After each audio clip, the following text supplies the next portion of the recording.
Welcome to Speak Out Unfiltered. Father, we just thank you today, Lord. We thank you for your blessings upon Grenada, blessings, oh God, to all the listeners and all the contribution. We pray, Lord, that you're going to keep us in your lovely hand, with all of us, oh God, to enter into a new year. And I thank you for doing it today. In Jesus' precious name. Bringing the hot topics to you. Could we please be informed that there are no bad children, it's just bad parents. That is the reason that children is only bad parents. Bad parents. Working together. Well, the amount of transformation I see transforming around Carriacou.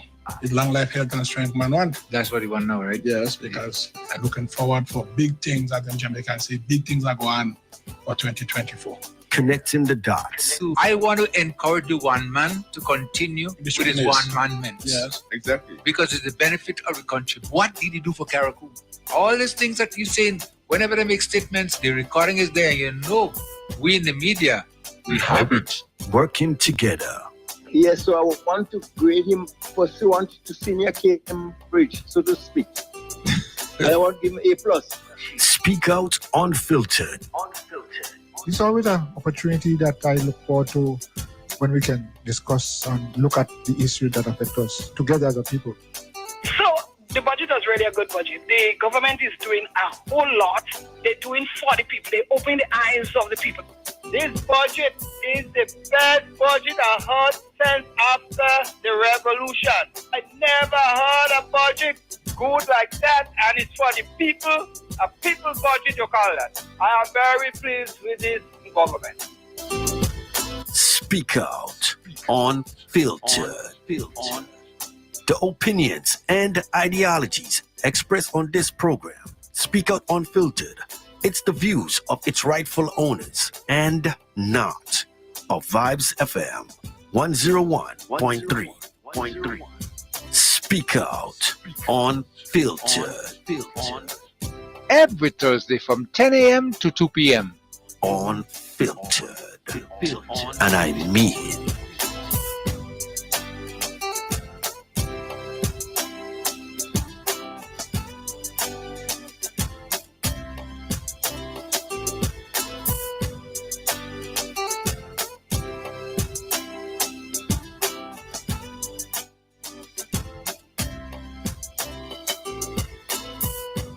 Just want to take the time out again and say good morning to you right here on Vibes FM and welcome to the program Speak Out Unfiltered for today. We're looking at Thursday, the 9th day of January 2025. It's the first Thursday officially as a beginner of program today. And we want to invite you, listeners, those of you always tune into Vibes FM on a Speak Out on the Thursday, you can always interact with us. We got an exciting program for you today as always. And to remind you, it's your platform for you to extend and share your views and opinions. And the telephone numbers to do so are 443-0101, 443-0101, and 403-0101. You can also call those two numbers. The numbers are flashing on the screen on Facebook and YouTube as well too. And we also have another number, which is 458-1914, 458-194. We tell you when we open up the lines, you want to interact with us and share your opinions, your views, whatever, you're always welcome. So without further delay, we have a packed program for you this morning. And first of all, before I move over to Sir Leo, let me move over to Coy. Good morning, Coy. How are you doing? Good morning. Good morning. You know, your speakers, you're getting up from where you are and come over on my side. Yeah, I am. I don't physically do it. I know what I mean. Okay. Yeah, but no, certainly. Happy New Year to you, Kim, and to the other colleagues and comrades on this platform. Good morning to you, and happy New Year, and all the visitors and all those who are going to be part of the conversation. I think it's a very another opportunity. This is 2025. The numbers changed about 8-9 days ago. The numbers was 2024. Now it's 2025, and I guess that will continue to happen every 12 months. And so I want to specifically say to all those of you in the diaspora at this time, it is so nice to be able to connect with you again on this platform, and I look forward to continued engagements in the issues that really affect us here in Carriacou. Okay. So Leo, Happy New Year. Good morning. How are you doing?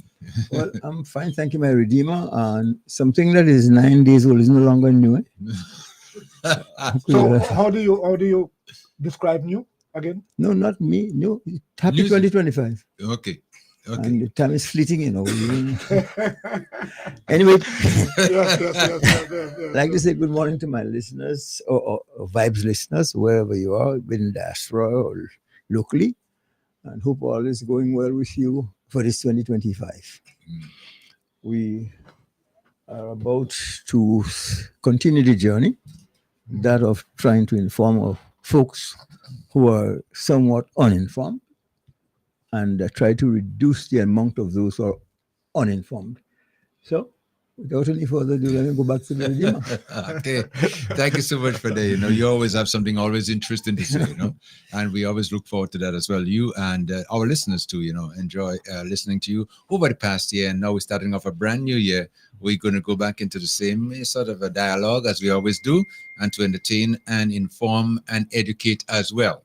Well, I'm starting off here this morning with one of our guests who is already in studio, and his name is Jonel Mitchell. He's the Curriculum Support Officer in the OCS and the Pearl, which is the Program for Educational Advancement of Relevant Learning. What a big title that is, Mr. Mitchell. Good morning to you. How are you doing? Good morning to you, Kim, the listeners of Vibes FM, and to my dear colleagues here in studio, and even to those of you viewing online. It's indeed a pleasure to be here, to be a part of such an informative program whereby we can exchange and be informed as to what's happening within our Ministry of Education. And when I speak of the Ministry of Education, I speak of Grenada, Carriacou, Petite Martinique. So it's indeed a pleasure to be here this morning. Well, welcome again. And I know there's a lot of information and a lot of things sometimes happening in education, in the Ministry of Education, that sometimes we in Carriacou and Petite Martinique as well, sometimes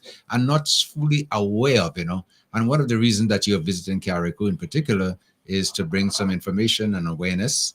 And I know there is a lot you want to share with us this morning. As the program that we just mentioned there, which is Pearl, right? Yes, correct. That's the name of the program, right? And let me see if I get it right. Program for Educational Advancement of Relevant Learning. So it's Program for Educational Advancement and Relevant Learning. And it's Pearl. And when you think of a pearl, and to get that beautiful pearl and the amount of pressure and everything it has to go through to be formed, it is something that is precious. Expensive. It's precious. It's a commodity that is relevant and most sought after. So here comes the name Pearl in education, something that is most relevant, something that is sought after, something that is deep, meaningful, and transformative. I think it is also rare. Very rare. Very rare. Correct. Yes. Correct. Go ahead, Kim. Okay. But he's a curriculum support officer, and there's a lot of information that I know that you want to share with us this morning. So I give you the platform. Go right ahead and tell us what it's all about and how people could be involved and benefit from the program. All right. Thank you very much. And before I get into a component that is going to affect, but all of the components actually affect each and every one of us. So the global so the OECS Pearl, it's under the GPE, the Global Partnership for Education, where there's this grant funding for the Caribbean, for the OECS territories. There are 4 main beneficiaries, and that's the 4 main Windward Islands. However, the other 5 territories of the OECS, they stand to benefit likewise. And through this grant initiative that started in 2021, there are some major components. There's a component that deals with early childhood education. There's a component that deals with curriculum and assessment. There's a component that also deals with advanced leadership, the whole aspect of school management, school leadership, and all of that. There's another component that looks at monitoring and evaluation, because as you know, anything you put out there, it must be monitored, it must be evaluated.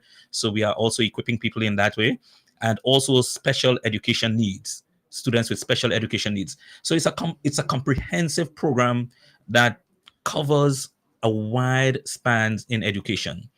Now, a number of our schools have so far benefited from such program. A matter of fact, just before the year ended, there were some assistive devices that were procured and brought into our country on that program, where the students with special needs, special education needs, that they can use these devices in assisting them in their educational endeavors. Additionally, under the Pearl, there are a number of schools that have been equipped, and we're talking physical buildings. A matter of fact, just Tuesday, we had one of our schools in Grenada that was refurbished, a preschool, under the program for educational learning, and that's under the Pearl. And we have a number of schools that have benefited. Additionally, we also have under that program training. So we're talking professional development.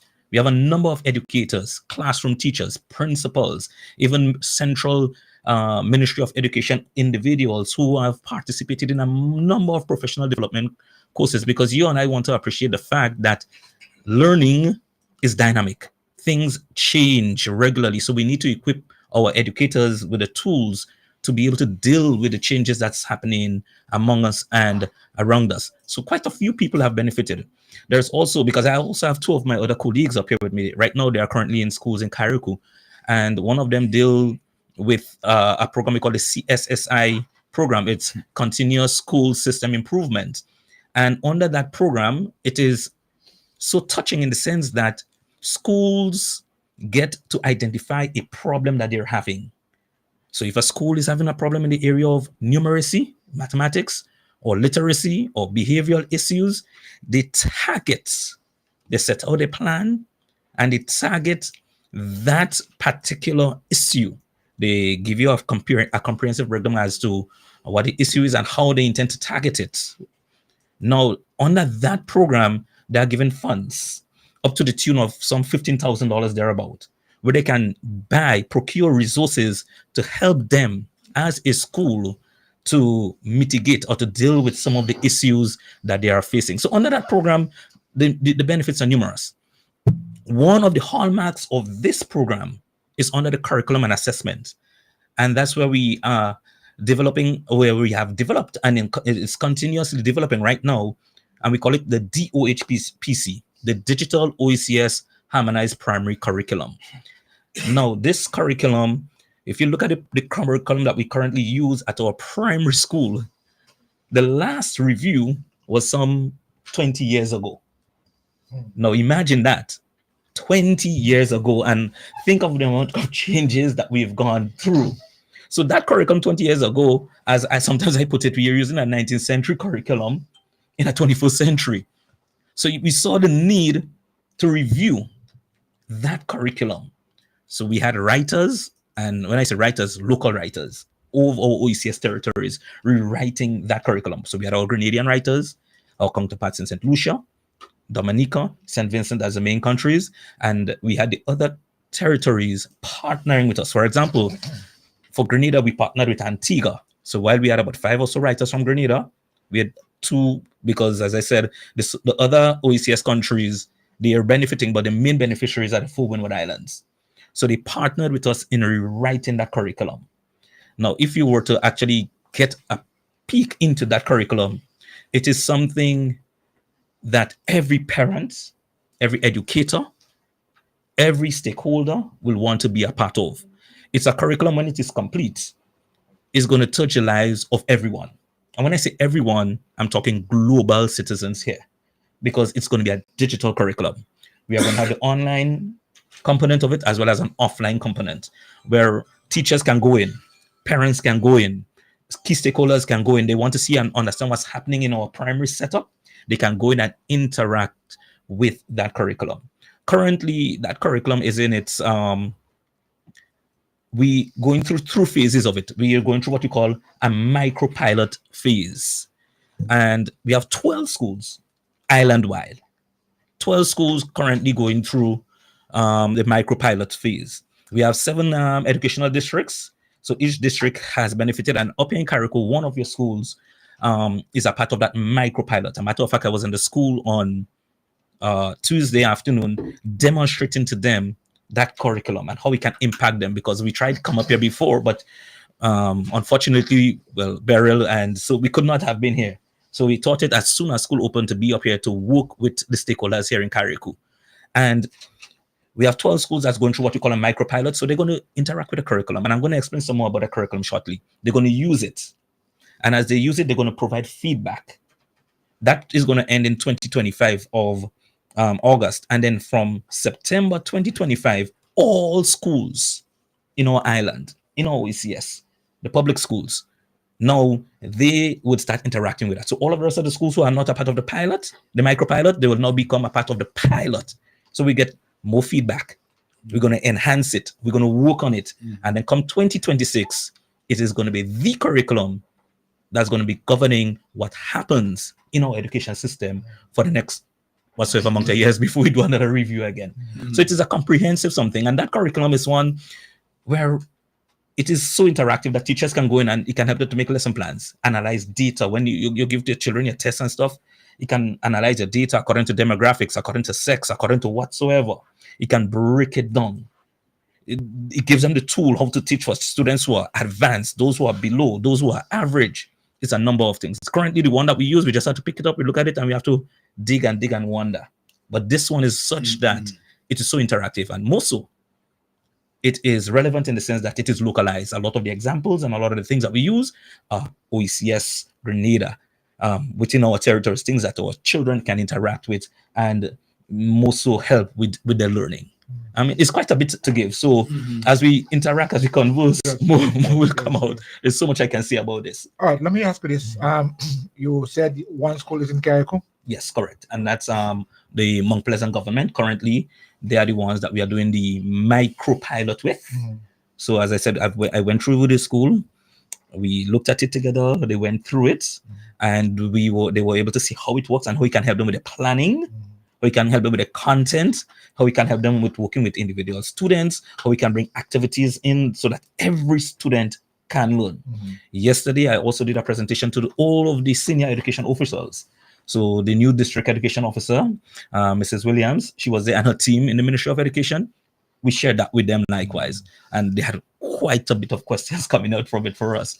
And today I'm here sharing with you, the general public. And later on this afternoon, we meet with principals. Okay. We meet with principals. So I said, we're trying to cover everybody as much as possible. But there's so much for you to cover, though. I mean, from you speaking about the program in particular, its components, you know, I mean, it's a lot to derive from the program. It's quite a bit. And that's why, as I said, well, I have my other colleagues here. I'm only my main aim as curriculum support officer is to deal with the curriculum.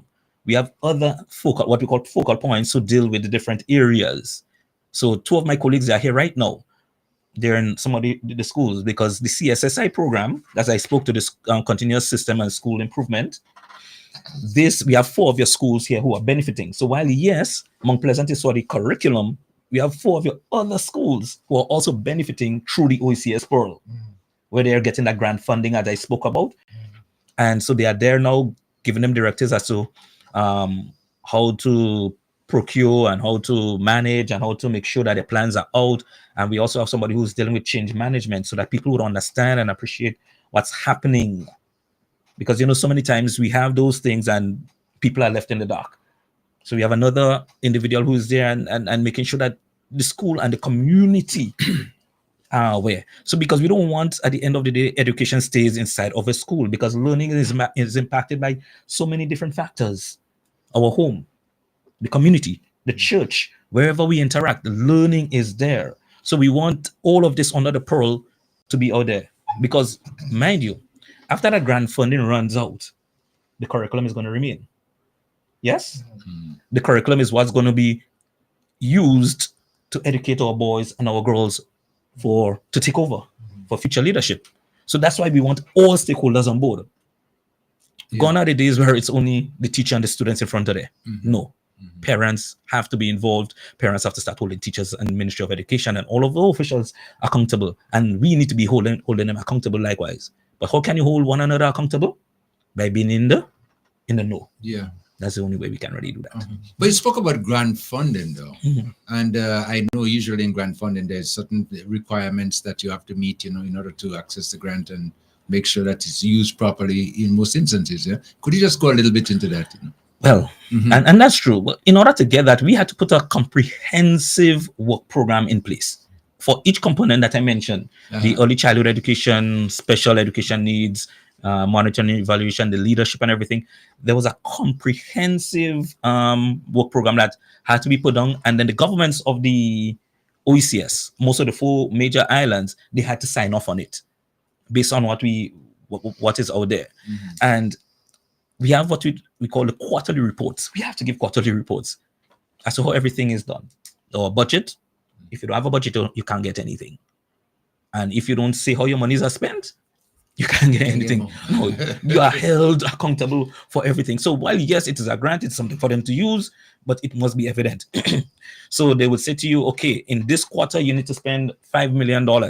We need to say to them how we were spending that $5 million, whether or not it is on school improvement, infrastructure, resources, going out there. And so it's a number of things.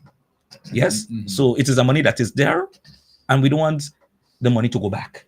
Because if you listen to all that I've been saying here, the aspects of the OECS Pearl is impacting and will impact our lives tremendously. So many times you might hear governments get grants and it impacts a little corner here. But under this program, we all stand to benefit in one way or the other. Yes, so it is important that we as a country, and a matter of fact, and let me just say this, anything we do under this program, our minister knows, our CEO knows, our PS knows. We can't just do what we want, when we want, how we want, because at the end of the day, they are the ones who finally sign off on everything. There are regular meetings among the territories where they will come together and have major discussions, and they would show us where we are, what's happening, where we need to improve, how we can make adjustments, and all of those kind of things. So it is heavily monitored. It is heavily monitored. In the different components, though, as you mentioned, there's about 4, I think you mentioned, in the program there. But are those specific amounts of grant funding available, in each area? So each territory gets approximately 10 or so million EC dollars. All right. Each territory. Basically. Okay. Yes. So I can't remember the figure, US figure. All right. But so we have that amount of money to spend. So you understand the nature. So when I tell you we're refurbishing schools, we are refurbishing schools. Okay. Yeah? No, let me get it right. It's $10 million, but each territory gets a smaller amount. I can't remember the exact figure. Okay. All right. But when I tell you that we are refurbishing schools, we're refurbishing schools. When I tell you we're procuring resources, we're procuring resources. A matter of fact, Carrico here is benefiting tremendously because there is the hurricane burial relief that the government has secured, and they will be given. So what the Pearl decided to do, they decided to redirect some money into Carrico. So where the government said we're going to meet A and all of these resources, Pearl says we're going to meet B and all the resources that you're not meeting. So all of our schools will be benefiting through that likewise, right here in Carrico. So it's I mean, and that is beside the pilot approach. Oh yeah, that's just one. It's just something that you're doing to mitigate the circumstances that we have in Carrico now. Exactly. So that's besides. So that money was not. It was there for a different something. Yeah. But they decided, wow, Carrico has been impacted. Schools don't have resources. A lot of their resources gone. So how can we partner with the government to assist to make sure that learning continues? So some of those funds were redirected. So for example, where let's say the government decides, okay, we're going to give furniture, we're going to give other infrastructural things, and we might decide, okay, under the Pearl, you lost stove, and you lost fridge, and you lost computers, and you lost educational learning devices and resources. The Pearl is doing that. Right. Yeah. And as I also spoke about training, we had a training in what we call curriculum and assessment through the OECS Pearl. And in that training, a number of educators, even including classroom teachers, they were able to do that, and it can lead them. It's a course under UE, with UE, lead them towards credits towards getting a master's degree. All of that happened on that. We had people from Carrico right here who've also benefited from that training that they can use with our students up here. Wow. I mean, it sounds very interesting. It's a big program too. Eh? It's a massive program. I realize that, and I'm glad that you guys took the opportunity to come to Carrico to enlighten us, what is available out there, and to make sure that we get the assistance that is needed, especially in a time like this after Hurricane Beryl passed our way, So I know you would be very, very busy in explaining and getting around and making this it known, to the public and to those involved as well. Definitely, because one of the things we want to do, as I said, we want to make sure that the public is informed and the public is involved in what's happening. We just before school went on vacation, I think it was sometime late November, we had one such community meeting in St. Andrews. It is our aim to go to every community where we're going to meet with stakeholders. And I say stakeholders, people across all walks of life. We're going to interact with them. We're going to share all the things I'm sharing here with you. We have exchanged question and answers and feedback so that people will be informed as to what's happening in education and how they can be involved in the whole aspect of transforming the mindset and being informed and involved in building a nation. Because all at the end of the day, we're interested in building a nation. We're interested in making a child who's going to grow and to go out there and become a global citizen. But as we said, we alone can't do it. Yeah. We cannot do it. Right. So it's our intention. Our team is going to be back up here again.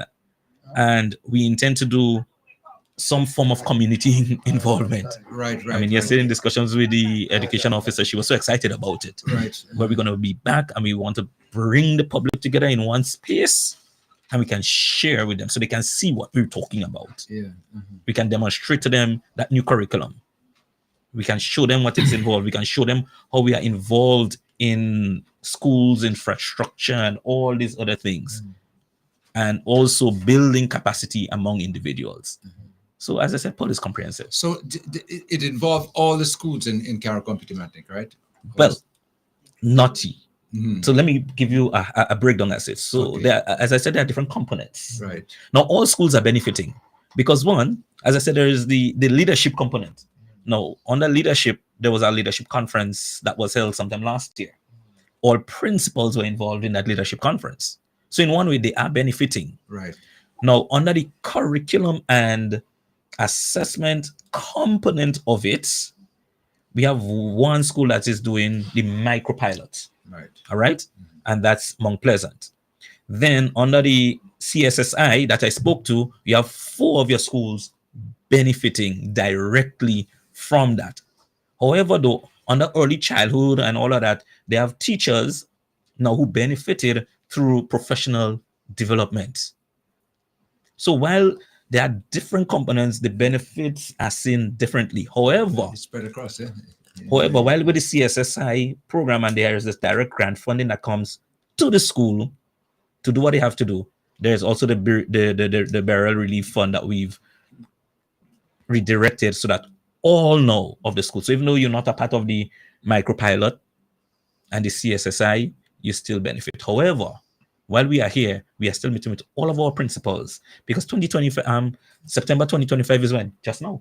Next week. Next week. So we have to get them ready. I was wondering how long are you going to be around with this program? So this program, as I said, it started in 2021. It was first of all, and I should have said that in the beginning, it was supposed to be a 4-year program. But the OECS territories, through the Educational Management Unit, that's the headquarters is based in St. Lucia, and the ministers of governments, they decided, look, they needed a 1-year extension to see this fully implemented. So the GP, they've granted us a 1-year extension. So it's going to conclude in 2026. All right. So currently we are at the phase about the just a little beyond the midpoint right now. All right. We are just beyond the midpoint. So currently, for example, as I said, with the curriculum, so the program is going to end in 2026.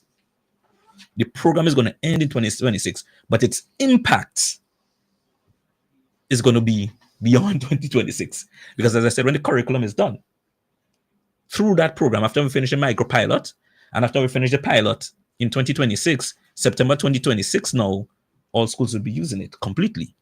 So the program is just being used to facilitate the process. All right? To build capacity so you could understand, but the impact would be felt later down the road, more so. Although some people are feeling the direct impact right now already. Yeah. I hear you saying that this program started in 2021. That's a few years ago. Yeah. Why is it only now that we are getting to understand and to get into this? We are in 2025. Yes. So as we said, there are different components of the program. So even though the program started in 2021, we've been out there, but we were not as present as we should. It's now even more than ever as the program is. See, schools, for example, they've known about it. They have known about it because we've shared it. However, now we are coming to the public. We actually, when the program just started, and let me hasten to add, before the program started, we had a number of stakeholder consultation. Yes, where we had Chamber of Commerce, we had the unions, we had the business places, we had people, the ministries. It was broad. We had students, we had the PTA, we had principals association, and a number of people coming in, and they were sharing with us the ideas, the thoughts, and all of that as to how we should go about with this process. What do they want to see? So when I speak of this program, it is not a program that we just wake up and say, here you go. So we said to you, we met you in the beginning, but we need to go further. We can't just come back and give it to you like this. We need to continue informing you. So right now we're doing a number of stakeholder engagement. As I said, so far we met with the union, we met with the Conference of Churches, we met with senior education officials, we met with the Teachers College, we met with the district in St. Andrews where we shared. We have on one of the radio stations in Grenada every morning, every Tuesday, we have a window where we go and we share with the public. And it's quite a bit. Yes, it's quite a bit that we're involved in. So yes, it might seem like we're reaching you late, but we are here and we are committed to going further.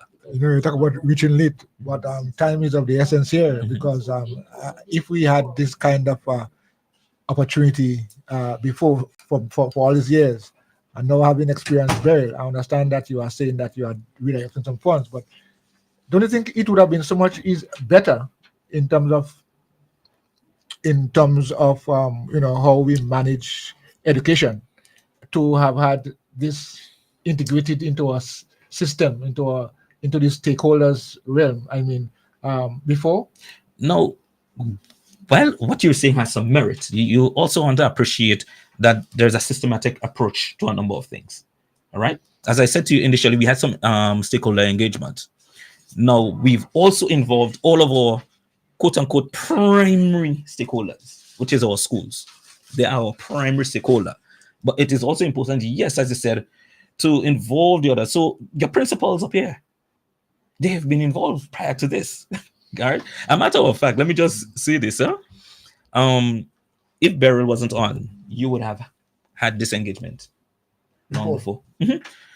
Your guys up here will tell you, I have been in communication with them back and forth.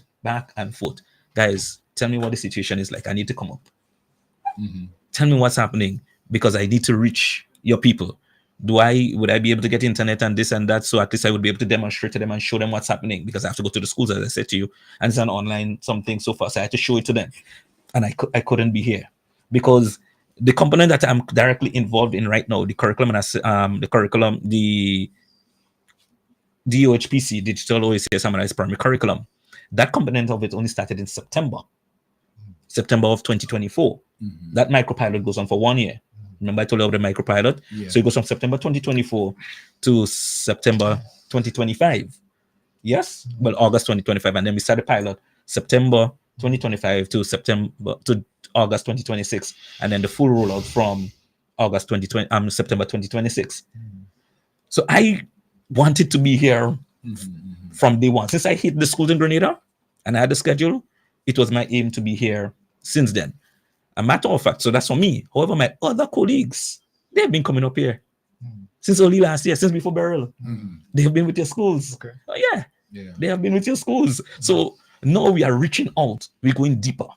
We say, okay, we've kept it among us, but it's time to go out there. So your people have been involved. Okay. Oh my, we have been involved, all inclusive. That's what we are. I just I have some concerns and questions. Sure. That's why I'm kind of coming forward.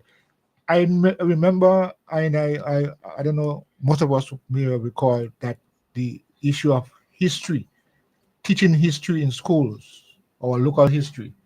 I know there has been that drive to teach and they have been even training and getting writers in Grenada to write our history. Where does that fall within this project? And I love that question. You see, you start talking and I smile. I don't know if you recalled when I started, I said we had local writers. Yeah. Yes, for all of our components. So let me just break it down. So the writers, we had it for math, language, science, social studies. Now, social studies covers your history and all of those things. All right. We had writers for all of these components. So we had country leads. So we had a lead for Grenada for math. We had a lead for science, a lead for social studies, a lead for language arts. Together with the local writers, we got, and I'm giving a comprehensive breakdown, we got what you call our general objectives. They sat down, and before we even got there, we had some training before that, because we did some comprehensive training and all the islands met, and it's a number of things. So I'm just bringing it home right now. So that's why 2021, and you say you're just hearing it. So all of that training and all of that started in 2021, 2022, coming forward. There were a number of things that we were being equipped with so that we'll be able to handle that, because we had to go through the training ourselves before we could actually get there to pull our teachers on board. Okay. So it's a number of things. Yeah. So as those teachers wrote, so for example, the history, it would be pulling on certain things from Grenada as they wrote. In the math, simple things in the math, we're talking about measurements. We're not going to pull up a YouTube video. Yes, while we might give them a video, we're going to say, let's bring them to the playing field. We have it there. All our students are involved in that. So how can we teach measurement there? We make it as home as possible. So with our history, I know you love your history and you're deep into it. Our writers were able to pull on our Grenadian history to involve in that curriculum. I wish I could demonstrate to you. I could pull it up and show you how involved that thing is. You know what my concern is, my reservation is, it seems to me that a lot of these programs, I've been sitting here and listening to you, and I'm trying to understand as best I can. I see myself as average, not that. So I'm wondering the John Doe who may need to start at 1 and 1 or 2, but we're in sine and cosine and tan and those things, I think way above the head. So to say it's going to take a year or 2 is going to be an ambitious timeline, because we must understand your marketing, who we're catering to, and the level of understanding. I was listening to, there's so many acronyms. CCI. Just the acronyms alone. All right. So the good, and I gave this here, and that's okay. Yeah, and that's okay. I get you, and that's why it is important for us, as we're doing now, to meet the public where they are. Yeah. So that's where the person who's a John Doe is going to have a greater appreciation for it. So when we meet in those public forums, I don't want to see Mr. Kim here alone. I don't want to see you and Mr. Carr here alone. We want you to go to knock to the doors and bring out the granny and say, come now, let's go and listen to see what's happening there with education. You could ask a question. If you don't understand, let them explain to you. That's why we are meeting you where you are. Because we are cognizant of that fact that you're stating here. And we don't want this curriculum and what's happening under the OECS Pearl to just be something among educators, so-called educators. Right. But everyone here is an educator. And everyone can benefit and can add some value and have an understanding and an appreciation for what's happening. So that's why we are out there. We could have, as you asked the question, we could have shut up ourselves and done something within the Ministry of Education and just within the schools and say we've done something. Because at the end of the day, the ultimate beneficiary, wouldn't it be the students? Should be the students. And that's what I have been and that's what I've been saying from day one. Yeah. That's what I have been saying from day one. And the curriculum is designed in such a way. Remember I said who's going to have access to it? Yeah. Everyone. When the curriculum that we use right now, who has access to it? Educators? Basically. Yeah. You cannot go online and get it because you understand the age we're moving into. But this one that's come in, you can sit in Australia and you want to know what's happening in the OECS, read the teaching in the education and the curriculum, and you go online and you could pull up our entire curriculum in a comprehensive manner and see what's happening with it. If time permits, after you finish this program, if I'm wrong, I can give you a briefing into that, and you'd be saying, "Wow."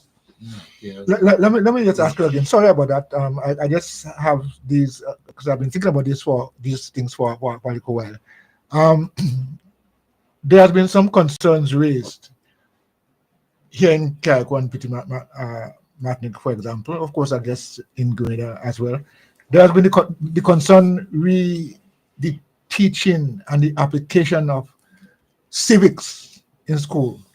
Now, where does that fall under your program? I think I heard you mention something as social services or something. It's under the social studies. So civics is a genuine concern that we have because it impacts the educational standard, the education of our people. What is your position? What is the program's position on this whole thing about civics? We're cognizant of all of that, and even before we got into all of this, we developed what we call the curriculum and assessment framework. And who do we want it to impact? And how do we want it to impact every learner? All right? Learner. Every learner. Who's a learner? Each of us. Yeah. And that was one of the key questions that was asked. And what we've done in the writing of that curriculum, and as I spoke to the civics, as I said, the social studies aspect is where it's going to be fully covered under that component, where you're going to get all the soft skills and all these things that's really needed for us to understand and appreciate the true meaning of living. Because we know the concerns that do exist right now. Yes? However, though, so I am teaching a math lesson.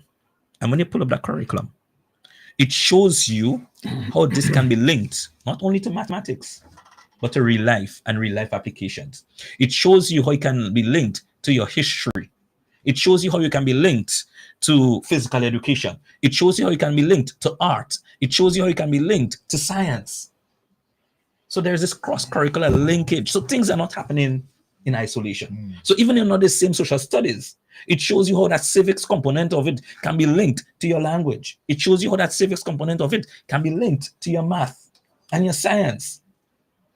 That's the kind of teaching and the kind of curriculum that we've developed so that teachers now can have a greater appreciation for the true meaning of teaching and learning. It's not that they don't, No. It's not that they don't. It's sort of taking it to another level. It's taking it to another level. Definitely. Because what we have been used to, is not really, we're not getting the full benefits as we should, So. And let me just add something, Akim. And I love the questions that Mr. Coy and my dear colleague here, they're asking, because that's why we have in the engagements. You see that kind of feedback? That's the feedback we're looking for. Because remember the phase I told you we're in right now?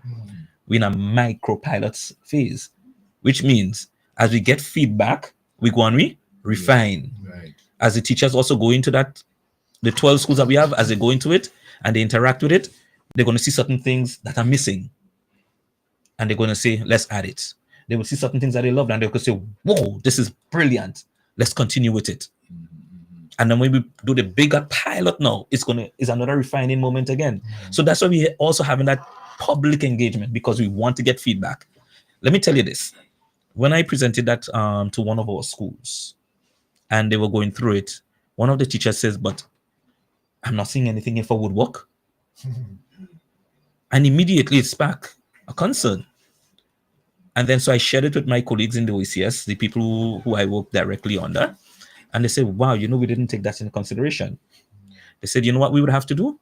We would have to pull a team of the TVET people and put something together so we can have it infused into that. Why was it left out? Grenada is one of the few territories in the OECS that have TVET at the primary level. It's not everybody. Even here, right here, with how many of our primary schools are directly involved in TVET? Not much. It's just a handful of them. Yeah. You with me? So that was a genuine oversight. But with the engagement, someone was able to pick it up. And with that now, it is something that we intend to ensure that it becomes a part of the whole process. Yeah. It would be nice. It would have been nice if that would have been picked up in the early stages. No, Mr. Coy, I ain't gonna agree with you there. I'm saying it would have been nice. I'm saying because you had consultation, you had engagements at the beginning as well. So I'm just saying it would be nice if that could be picked up. So now we aren't talking about it now going forward. We're talking about how we can enhance it, how we can bring it forward. And that's the thing about it. You see, as much as you have the best baker, there are certain things when that baker finishes, whoa, you're not gonna do this. Yeah. You see, so you wouldn't see everything to start. Yeah. And that's why when you have programs like that, you don't just implement. Right. It is important that we have what we're having here now. Planning. Because you might plan as well, but in your planning and you have eyes, because trust me, I'm telling you, the plan was comprehensive. We had a number of people looking into this. There are consultants who are involved in the background. There are a lot of things. There are people, okay, after we write the curriculum, after we write, when we did the writing, we have what you call enrichment teams. People with a different pair of eyes who come in and look at it. And they say, nah, what they put in there, that ain't making sense. That's not relevant to our people that need to go out. No, that cannot reach you. And then when you finish, it goes to another stage. Yeah. That's a web. That's a web. So before you get where we're going, there are a number of things. Yeah. So while yes, it would have been nice to pick it up, but you can't pick up everything at the beginning. Yeah, well, And that's why we have the phase. And we don't just say implement and teach from it, but go through it, use different parts of it from time to time, take your time, because we're saying to the teachers, don't rush it. Take your time because we want you to know what you're doing here. Don't just take it and close your eyes and use it. No. Open your eyes. Look at it. How is it helping me? How can I benefit more? What else can we do to make it better? That's what we want our teachers to do. Yeah? So it's important. Consultation is important. It is. Yeah. I like the idea of getting public and opinions on everybody, involved in it. Because that's what's going to make it complete, So whatever is missed here, like I was just saying there, could be picked up by somebody else. Exactly. And then you could get it into the components and And that's one of the downfalls of our education system. Continuity? That's one. Okay. However, education has remained in a box where it's Ministry of Education and school. Yeah. But we've not involved our other stakeholders enough when you do think about it. How many times have we really come to you and have discussions? Yeah. It's rare. Yeah. We want to change the whole notion about education. We want parents to be more involved. How much does a PTA, for example, hold a school and principals accountable for the learning of the children? A PTA is more than just raising funds and having a little party here and a dance here, and you come and the principal and the teacher, they inform you of what's happening in the school. It's more than that. Yeah. What's happening with teaching and learning? Yeah, we sort of kept it, to a certain level, without expanding, Exactly. Yeah. When they come to you, what they come to you for? A donation. Yeah. But then, how do I, as a stakeholder who donate to your school, understand what's happening within your school system? How else can I contribute to the meaningful learning? It's important that we have those discussions. And we're hoping the time will come where our schools will not only stay within the school walls and only within the PTA, but it can meet the communities in a different way likewise. Yes? Yeah. We're hoping that we're going to get there. And I believe we're going to get there. Because I firmly believe, if you look at the organizations and you look at the schools where there's great success, and you look at the students where they have great success, there is a stakeholder, a parent or two who's directly involved with the learning of that child. Think about it. Yeah. The child who is brilliant and is left on their own, it's not that they don't achieve, but could they have achieved more?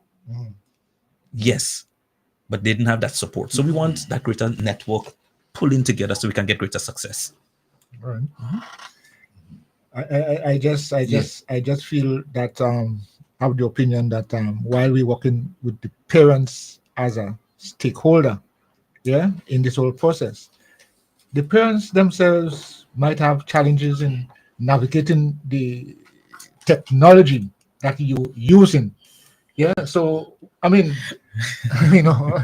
you have to bring them up to a level too, so that they can understand the process and can use the technology, because you said a while ago that it is something that is not something only physical, but something that they are going to be learning through the different technology that we have.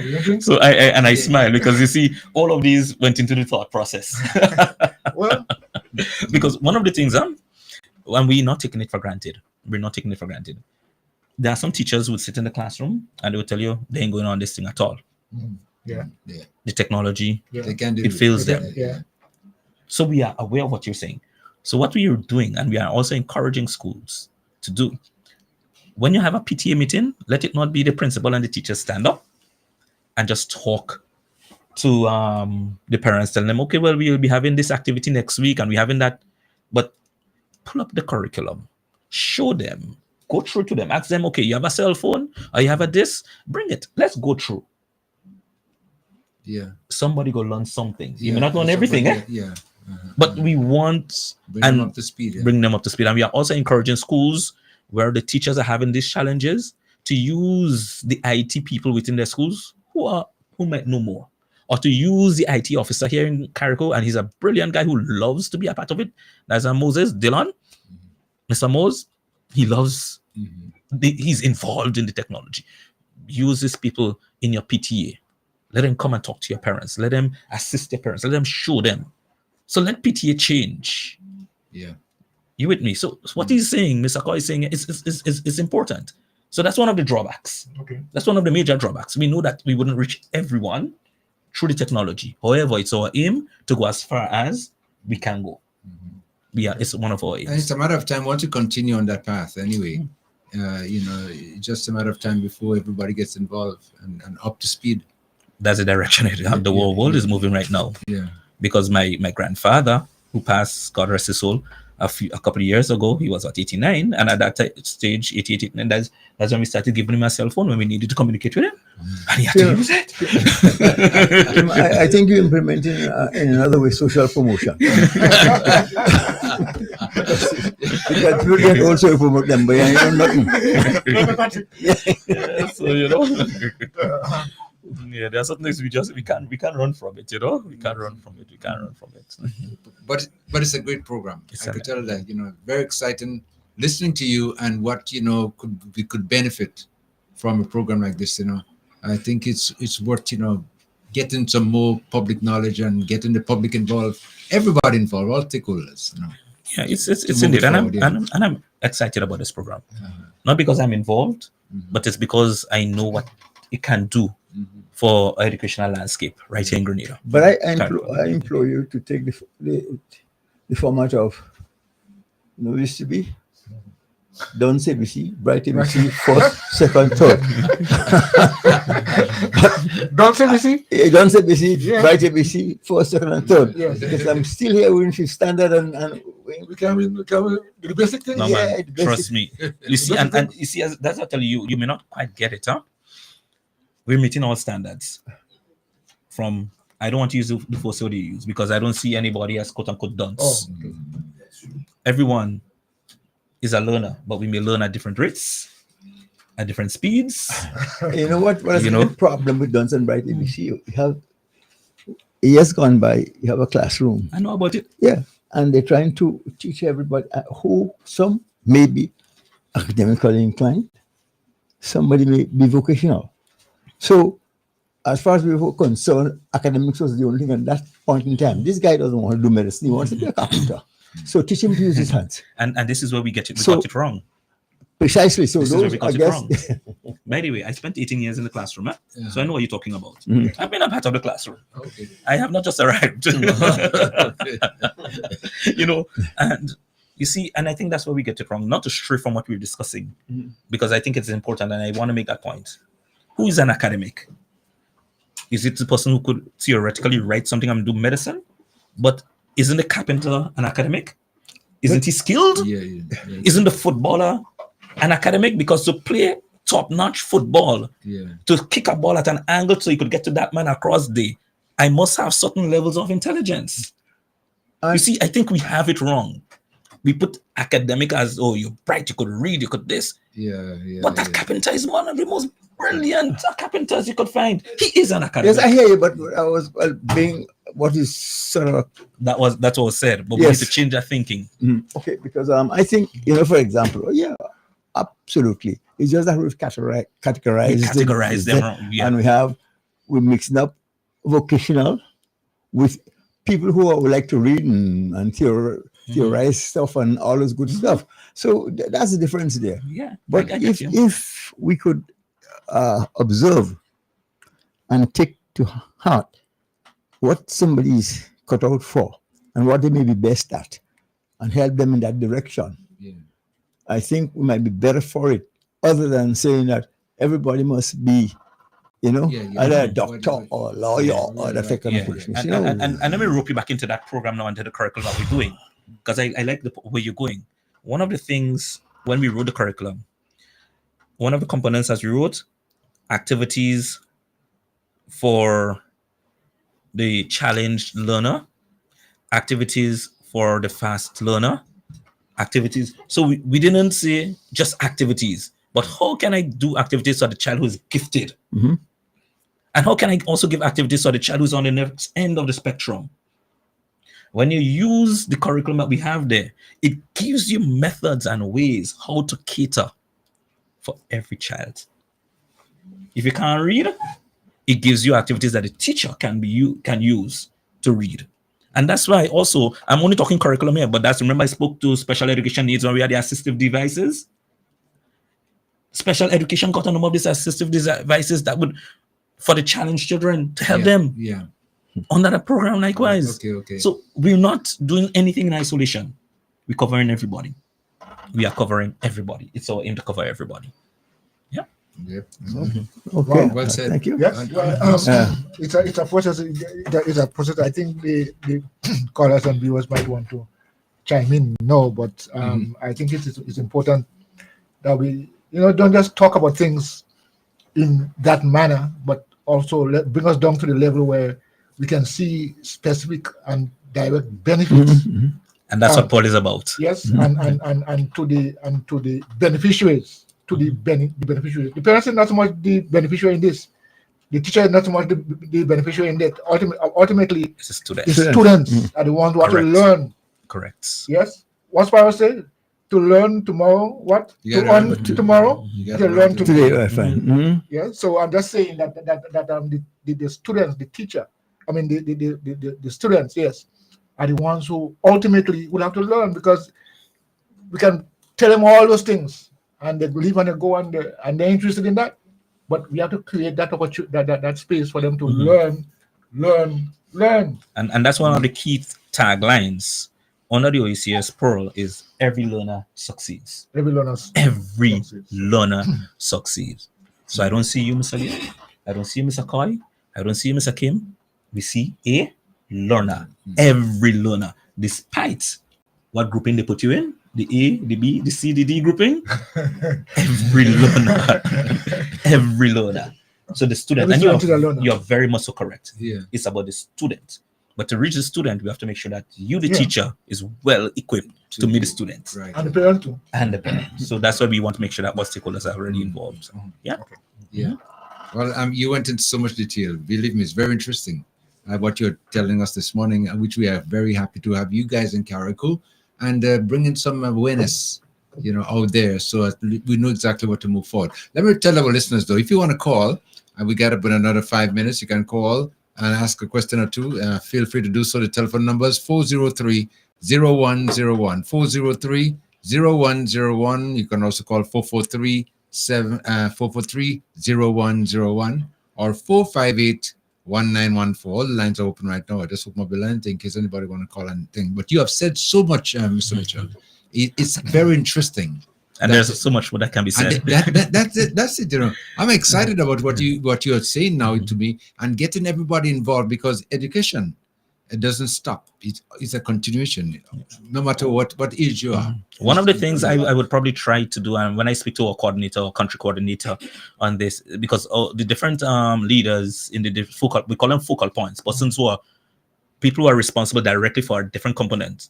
Because under the curriculum and assessment, we have a focal point. We have somebody who's responsible for that. Yeah. For the early childhood, somebody responsible for that. Whenever they come on island here, I would probably encourage them to pay you a visit. Yeah. So you can have that level of discussion so they can share specifically on the area and you understand what is being done and how much benefits that all of us students, and as I said, as you notice, and I shared the number of things that the schools right here in Carriacou are benefiting even right now. And remember, as I said to you, it's targeted. Where the school said, this is our problem, this is how we're going to use the money, and this is where it's going to go, so the children can benefit. So I'm Okay, going to encourage them to do Let that. me just try to take a telephone call there quickly. Vibes FM, caller, you live. Caller, come in. Caller? Hi, good morning, Kim. Happy New Year to you, first and foremost. thank Leo, you. Happy New Year, Milton. Thank And to you. the other two gentlemen, Happy New Year to you both. Kim, I just want to say that I really appreciate the topic that has been discussed today around education, learning, and academic.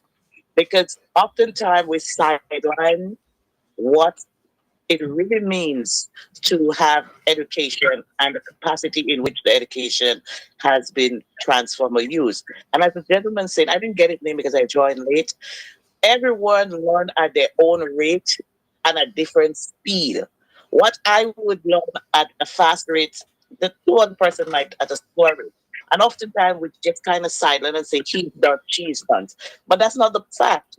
And he so rightly mentioned that is the rate at which people grasp what has been said. Another thing that I've noticed, because I'm in a position to be part of academic and classroom working, is like we have to give our students and our people avenues to learn in different way.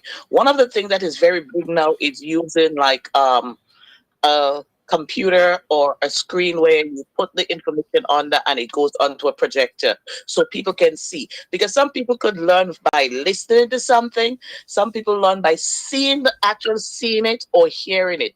So we have to use different approach in how we're going to deal with this learning and deal with this education.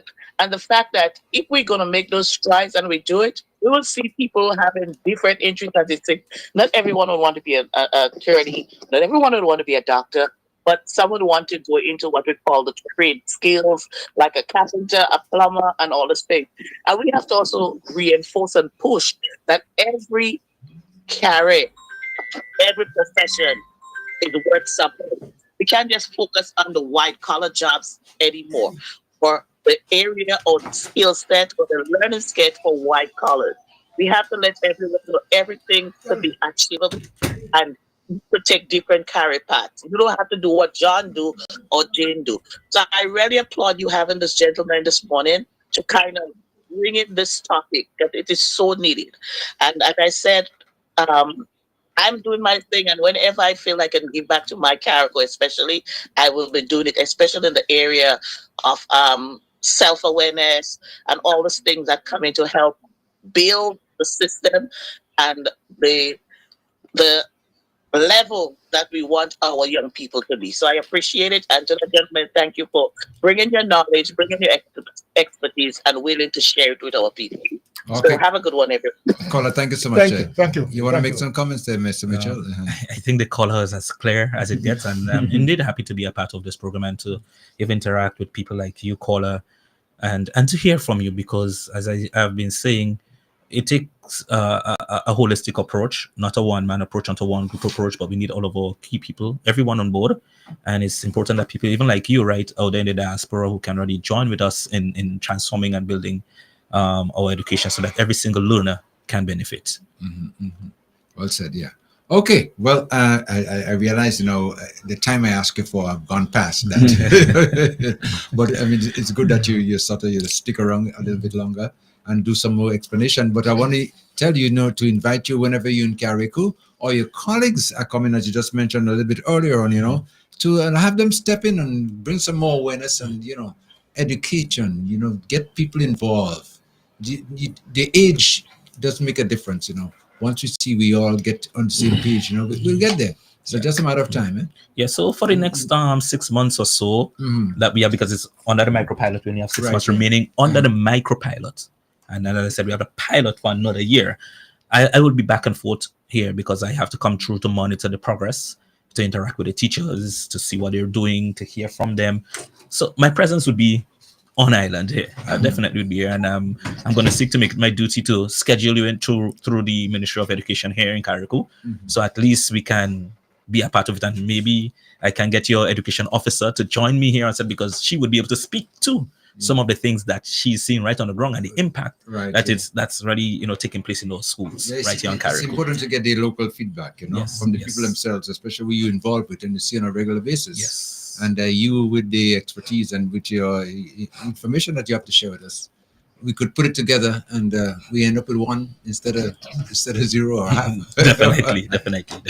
Mr. Mitchell, your final words, just your final words to the general public listening now. Indeed, it's been a pleasure to be a part of this esteemed audience. I truly enjoyed the moment here with you. It seemed like it was just about 5 minutes spent together. There's so much under this program.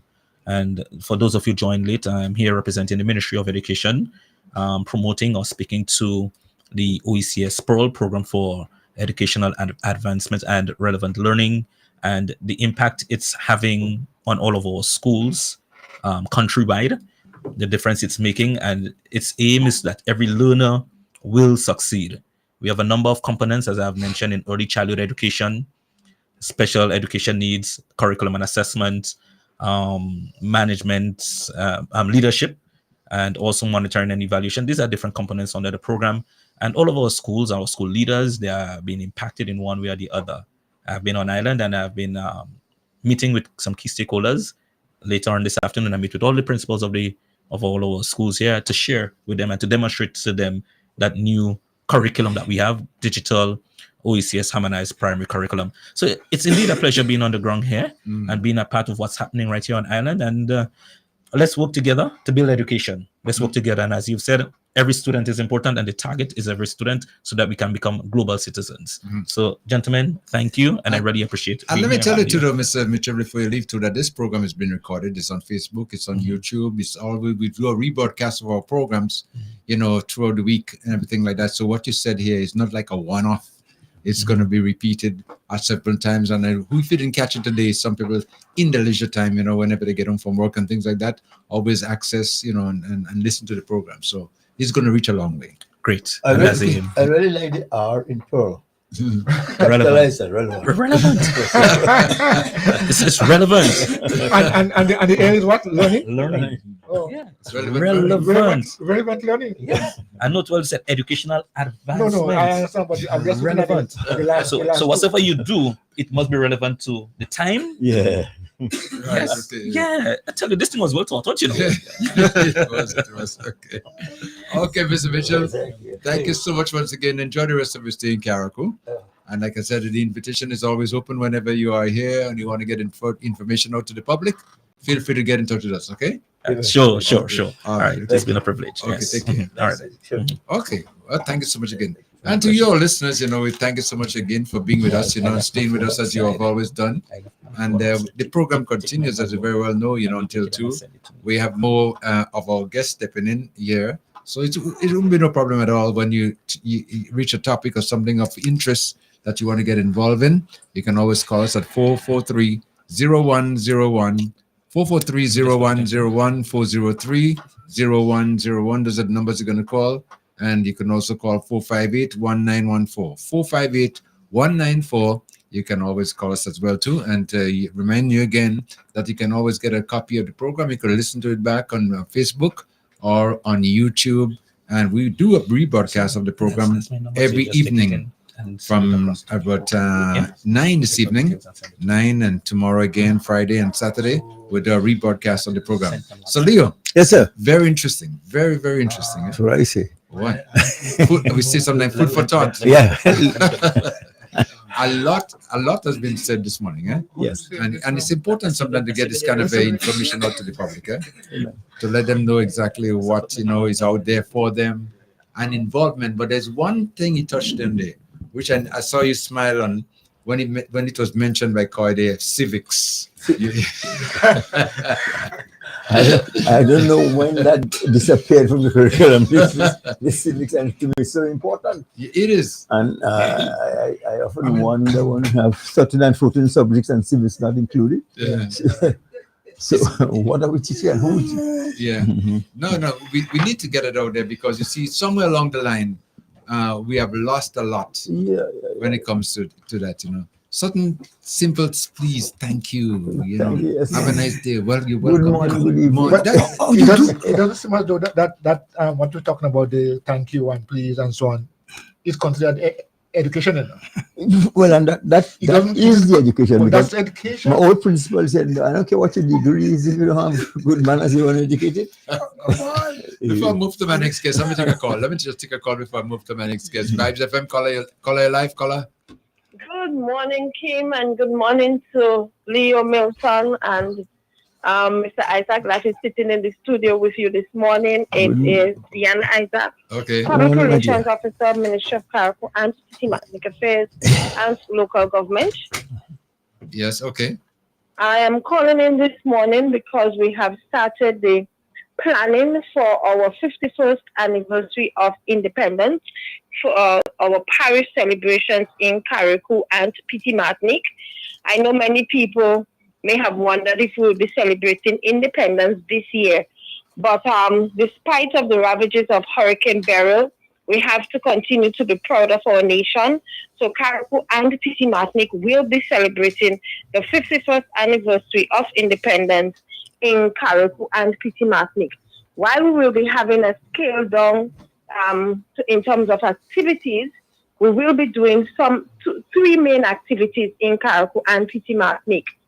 So we will be celebrating under the theme, The Next 50, Embracing a Future of Development, Transformation, and Unity. Okay. So in Carriacou and Petit Martinique, we will be having our church services because it is very, very important for us to give God thanks and praise as a nation, especially what we faced 6 months ago. So we'll be starting off in Petit Martinique with a church service on January 26th at the Petit Martinique Roman Catholic Church. Mr. Dwight Logan, along with Dexter Miller and the team in Petit Martinique, are responsible for the planning and execution of the church service over on the island of Petit Martinique. And as per usual, we are inviting persons from Carriacou to join with us to Petit Martinique to participate in that church service over on Petit Martinique on Sunday, January 26, 2025. So when we finish with the church service in Petit Martinique, our church service in Carriacou will be held on Sunday, February 2nd. We are inviting all the churches on Carriacou and even the people from Petit Martinique to join us at the Carriacou Botanical Gardens for an ecumenical service. Okay. We want all the churches to shut their doors on that day and let us come together as the people of Carriacou and Petit Martinique and give praise and worship God for everything that we've gone through and for keeping us and for sustaining us. So we'll be having our church service at the Carriacou Botanical Gardens. The planned time for that church service is 9:30 a.m. at the Carriacou Botanical Gardens. So all the churches have had communication with them already, but we'll send out official notices to them as the days roll by. So when we've completed our church service, we close up the celebrations in Carriacou and Petit Martinique. And I like to note at this time that it will be one parish rally. So normally we used to go over to Petit Martinique, but with the devastation caused by Hurricane Beryl for 2025, we're having one parish rally.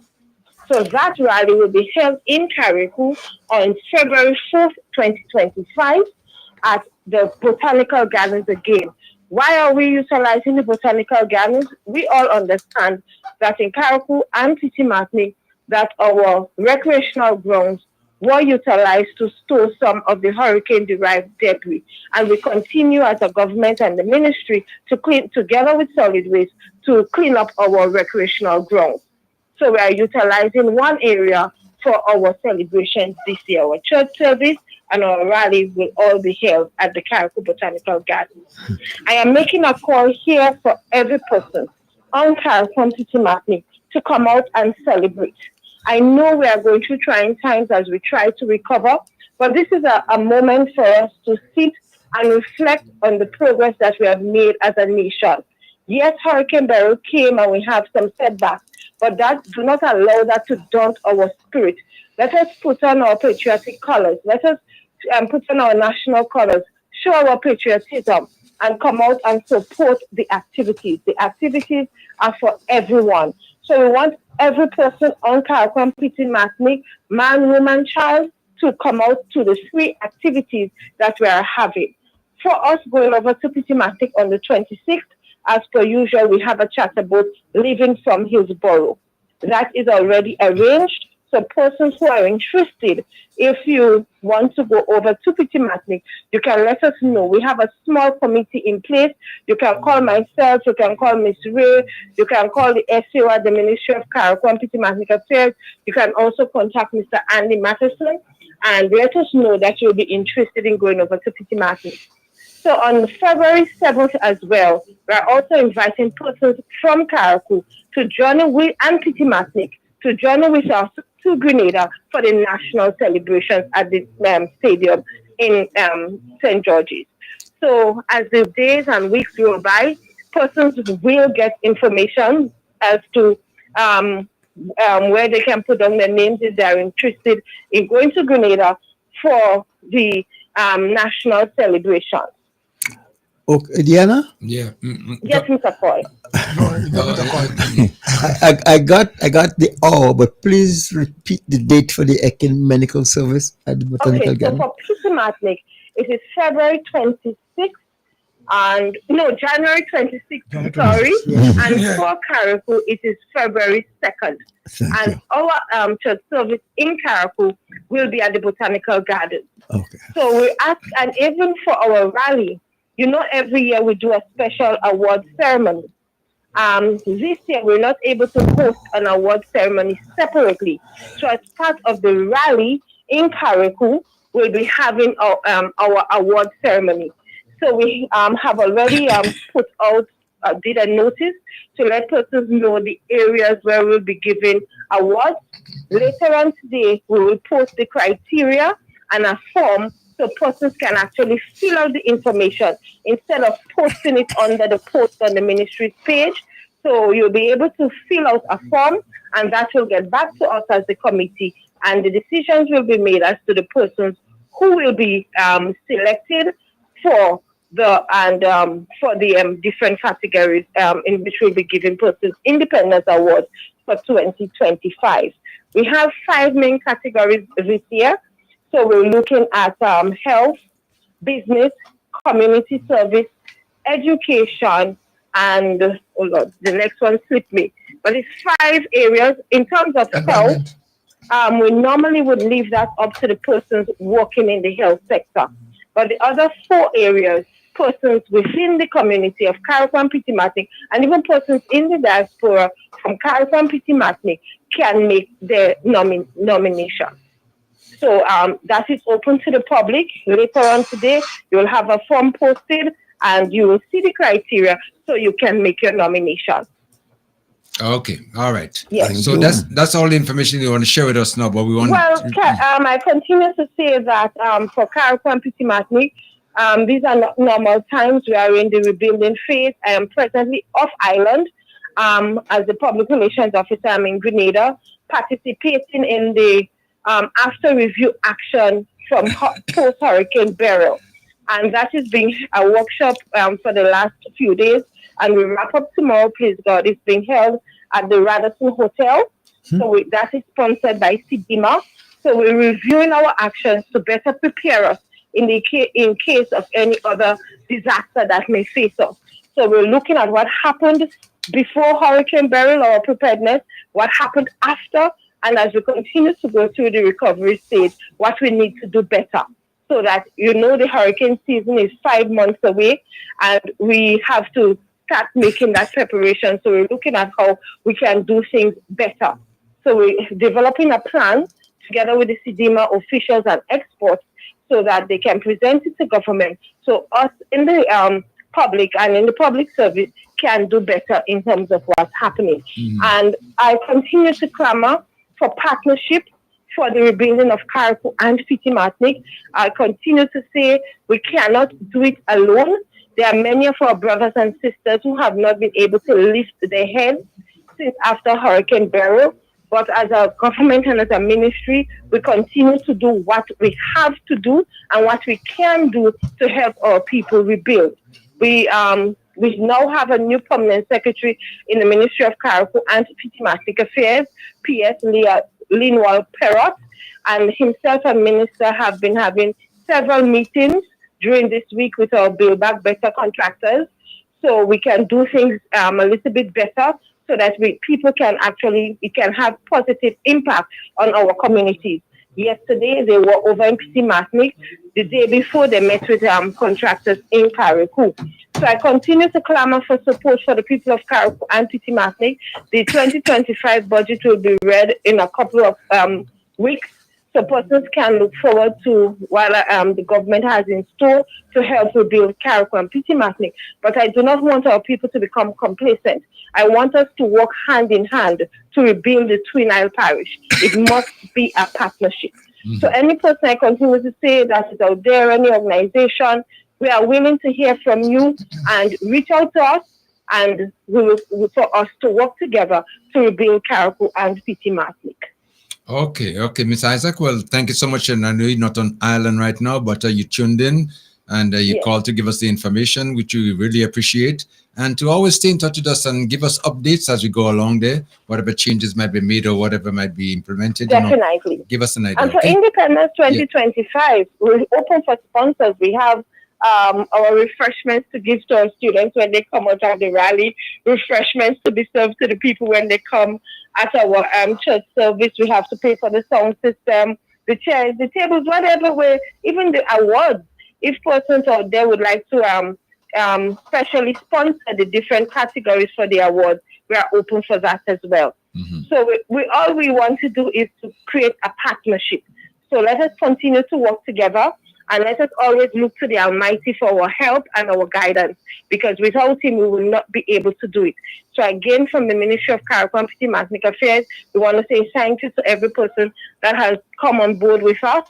And those who are still thinking about it, we're open for you to come on board with us to rebuild Carriacou and Petit Martinique. Okay. Well, thank you so much again, and have yourself a wonderful day, okay? Thank you so much, Mr. Mills, and thank you to Mr. Coy and Mr. Joseph, and to the listeners of Vibes 101.3 FM. Have a blessed day. Quite welcome. Same to you. Thank you. All right, then. Okay. Bye-bye. All right. So, gentlemen, we just had a comprehensive sort of report there, of what's planned for our independence, because you realize, it's less than a month away. Just Time flies, Yeah, Wow. very soon. Boy, I just can't believe it. I wonder if it is still correct to say that time flies. Is there anything that else we could use to show how fast it is than just flying? Oh, boy. I tell you, Oh, Lord. not until we find another word. We have to stick to the original. Right? Okay. Basics. All right. Oh, Okay. Lord. Okay. Well, let's continue. I have another guest in the studio with us this morning, Mr. Isaac. You want to introduce yourself? The microphone is open. Who you are? Tell us who you are. A pleasant good morning. Yes. I'm Mr. Joseph Isaac, Joseph Isaac. better known as Baker, former police officer 800. I've been in the public sector, private sector. Then I served the Royal General Police Force for 31 years. What? Retired on the 9th of June 2021. What? Continue serving the people of Carriacou and Petit Martinique, selling all my goodies. Mm-hmm. And then eventually, I migrated to the great United States of America. Mm-hmm. And being in America, it's been a blessing. I meet up my old folks, like Brother Leo, sometime. I meet up my cousin, like Mike Samuel Caesar, and all the other guys. But we've been out there, and we've been clamoring, and we've been working for Carriacou and Petit Martinique and Grenada extension. And as a result of that, Hurricane Beryl came. And I was on the job on the 11th of November last year. And after seeing and listening and analyzing what took place, because I experienced Hurricane Ivan, and 5 months after, I experienced Hurricane Emily. And looking at what take place in Carriacou and Petit Martinique is more than what happened 20 years ago. So I decided I'm coming home. I sit there, write a letter, give it to my supervisor, fill out the necessary forms, and then he said to me, take the letter to the manager. I take the letter to the manager. I called JetBlue the same time, book my flight for Caracou for the 1st of January 2025. After doing that, I meet him about after 1 in the morning and said to my wife, look what taking place. The morning I got up mostly around after 4, I took down the 2 suitcases and I put it on the floor. And I put what I had to put in it. And I say, Kiaku, here I'm coming home. But coming home, it got to be special, not just coming home. And we need to recognize the people that are having Kiaku on the shoulders, I must say. So we decided as an organization, in the name of Christ is the Answer Evangelical Center Incorporated of World Outreach Fellowship International. Right. Or it's a big thing, but forget all of that. It's just an organization and it's under God. And our president is Mr. Samuel Emmanuel Michael Caesar. We call him Kaka from Negaus. That Lista Matterson, first cousin. Lista that sailed with Richie Boat. Okay, you know. So we decided that we need to recognize somebody on our island. We're starting home. So he said, Baker, boy, you're going home. You go represent the organization. And on the 6th of January 2025, I want you to present a certificate to someone. I said, okay, I have a problem with that. So I said, who is that someone? He said to me, Kim the King. I said, okay, Kim the King is my former teacher. A lot of people don't know that. He taught me in school, and I always call him teacher. So I said, fine. So I said, okay. So the 6th of January 2025, I went to his office and I presented with the certificate of acknowledgement, recognizing him for all what he did before reviving Christmas, reviving regatta, reviving carnival, and he didn't get no pay for it. You know, people think he become rich off of that. No, he didn't come rich. Because you remember he used to be in Caracou before and he come back. And we come together and he decided he's doing that. And he didn't get paid for it. And we decided our organization back in America, we're going to recognize those who need to be recognized when they're alive. And I said to my wife, give me flowers. No, I don't want flowers tomorrow. I want it today. Because today I leave it. I don't know when I walk on the station if I might just fall on dead. So give me it now. So we decided that we recognizing Kim. That is starting point. We start home. We're not only recognizing people in Caracou, Grenada, or Pitimatic. We're also recognizing people in India, in the Pacific, in Africa, wherever over the world. We recognize them. But we always coming home. And my trip coming home was worth the while. Right now, our calling, when I give that package to somebody, I calling it burial post. See, let's say a maritime post. My thing will be burial post. Today, when I come from here, we have appreciation day right outside me and Rosie. Right in front of way, W. Julian, Lombardis B, and then Bully take it over.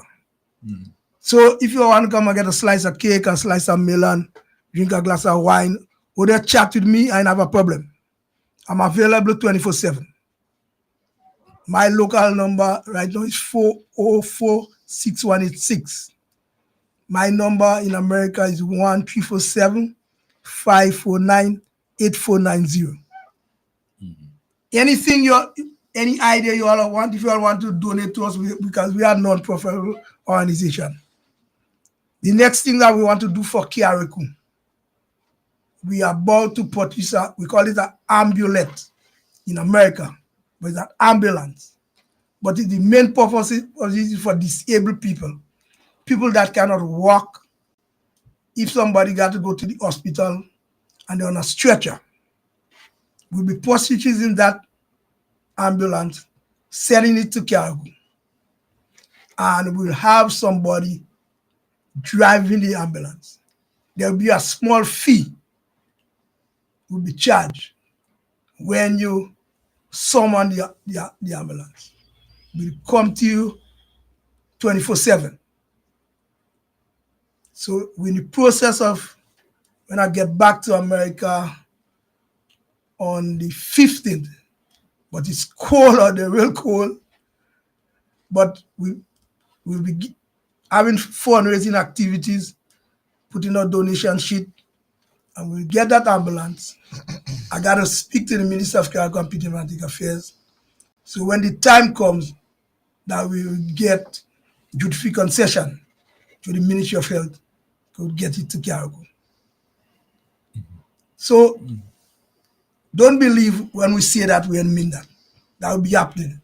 And besides that, we have a lot of things for Kiariku. I wouldn't disclose everything now, but if you want to meet me one by one and speak to me, on the weekend, Friday, Saturday, I'll be taking a leave of home, leave of anything to do with burial, and I'll be relaxing in Eddie's dream. So if you want to come across there and ask for me, speak to me.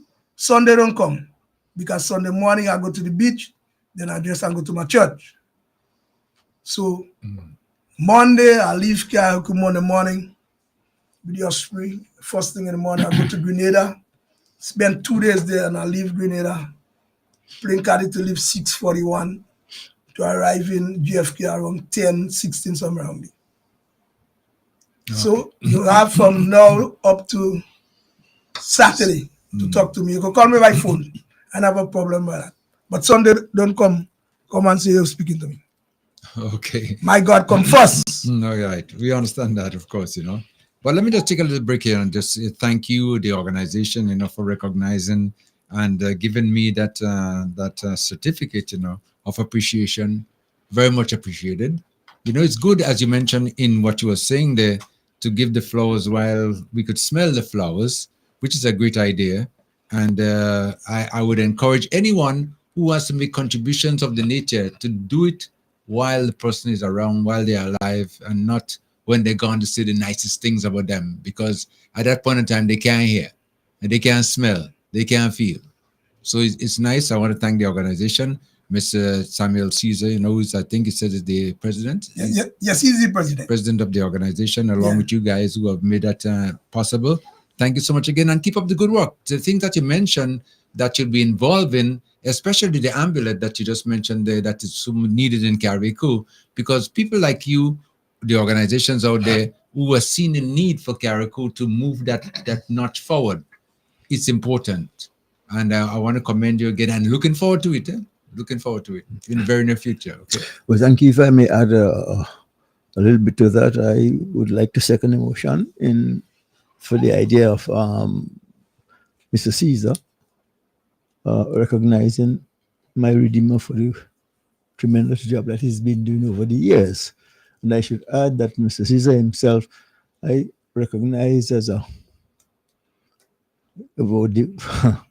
vintage kayak. Correctly so.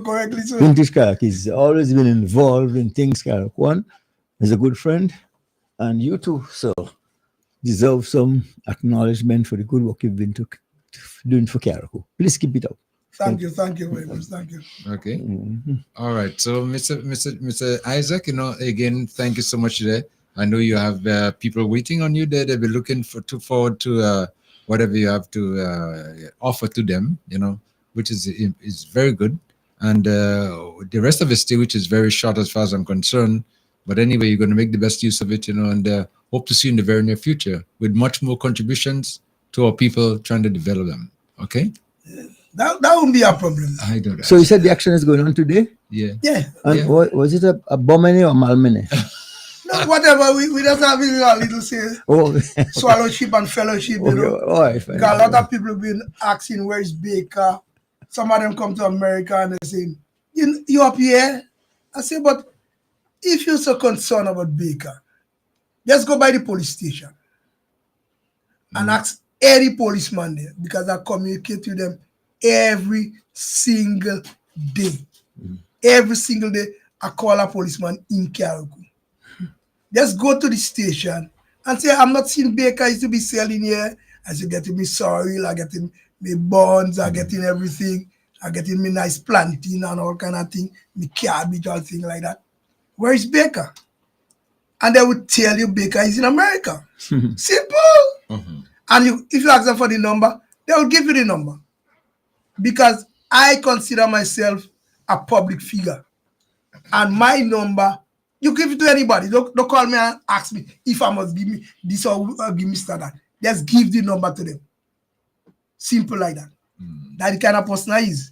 I will remain that way until my good Lord say amen. Okay. All right. So we could look forward to a little, what I want to call it, a dessert or maybe a little. Whatever you want to call it. Yeah. Whatever I want to call it. appetizer. I think I heard so you call it Bomene. No, But you know, I did give him an opportunity to fit in, you know. It could be Bomene, it could be a Malmene too. You know. no. The thing about it, the bomber that will come after I build the palace back in Gambia. Okay. After the palace is been built, Then you got the bomber there. we got the bomber there where myself, all my siblings, hopefully my mother will still be alive, my nephews or grand or great grand members of the family who want to come, and we'll have a blast of the past. Bomber there. Bombing in Gambia. We have in Saraka, we have in all kind of things. And we're starting early in the morning till late at night. Okay. All right. So that's an open invitation. Open invitation from now. Okay. All right. You let us know when it's available, when it comes. Okay. No problem, Dr. Keeb. All right. Well, again, thank you once again for stopping by. Yeah. And for presenting me with the award just a couple of days ago, and Right. much appreciated. My appreciation goes out to the entire group again, and for recognizing. I sometimes say, you know, I don't realize what I do, but when people tell you do things, then I accept it. Correct. And again, I just want to leave this almanac with them. Coming from a church in America, we call it the Veterinary United Methodist Church. I'm also a member of the pantry group. When we say pantry, we give out food stuff and food. Every Tuesday, you come there and you get hot meals, food cooked by us, served by us. Every second Tuesday of the month, Okay. we give out, you come and you get hot meal and you get everything. You get fruits, vegetables. When Christmas time come, you come there, you get a big turkey, you get old chicken, you get everything. You get clothes. Now it's winter time. If you can afford to buy a winter jacket, you come to our church and you get a winter jacket. Any amount you want, you will get it because people donate it to the church and we give it out. Every second Thursday, we got dinner from 5 to 7. You come into the church, which is big. We have a big recreational facility downstairs. And we serve you meal, properly cooked meal, properly nourishing. It's not any and anything. Because when it comes to America, America have food and food to throw. So don't make nobody tell you they're starving in America. They're starving in America because they don't want to do anything. They want Dr. Trump to mind them. You understand? Okay. So I would like to leave this almanac with them, and anytime I come, I would like to see it stick up there. So they will know the date. Okay. They won't guess. All right. They won't guess today is the 9th or the 10th or whatever. They have an almanac inside our Vibes 106. So Again, I would like to say thank you. Happy New Year to everybody. I have a busy schedule. I would like to stay on longer, but I'll soon have to leave. I don't know if anybody want to call in, ask any question about the group, anything, if you don't want to give us any advice, whatever, we're accepting it. Because Mr. Caesar and those out there, Wilma, my caterer in New York who I work with, I called her early this morning, and I said to her, I was in Pity Martin, you know, and I did a nice 2-roller cuckoo with pumpkin in it. And she, like, she must dribble up. She said, boy, outside cold, you know, real cold. And I had to go outside to cook, to get some peas, to do a little catering.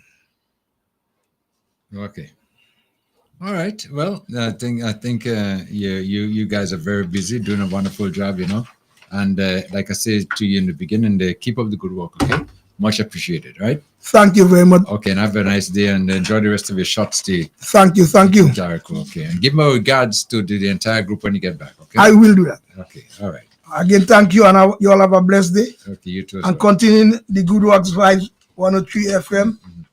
My cousin to my left here, Milton Coy, and my colleague here, member of NDC, member of the NDC executive. And if you don't know, I am a founding member of NDC. I was there before Uncle Nicholas. Okay. All right. So you all have a pleasant day. Okay. I'm looking forward to see you all again. All right. Thank you. Thank you. All right. Okay. Guidance. And to remind our listeners, the program continues right here. That's our second guest that has just been making a contribution to the program too. It's the first program for the year 2025. And if you want to interact with us now, the lines are open again, 443-0101. 443-0101. Also 403-0101. And you can also call 458-1914. 458-1914. All the lines are open right now. Now back to you, gentlemen. We just mentioned, you know, starting off the new year and looking back at the old 2024.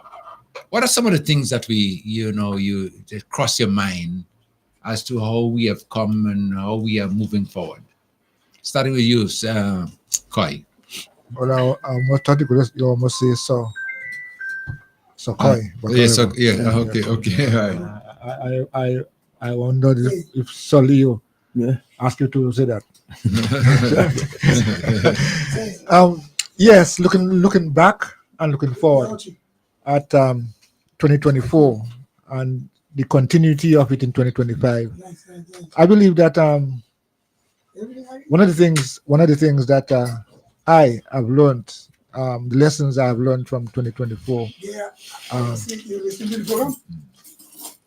Yes, yeah. Right. One of the things that I've learned from 2024 coming forward to 2025 is that, you know, things don't always appear to be what you see. In other words, I'm just saying that one of the things that is important for us in going forward together, individually and collectively alike, is for us to don't just accept anything and take things for granted. Yes, it doesn't always appear to be what it is we are seeing. So we have to be careful. We have to examine stuff, you know, and we have to question things.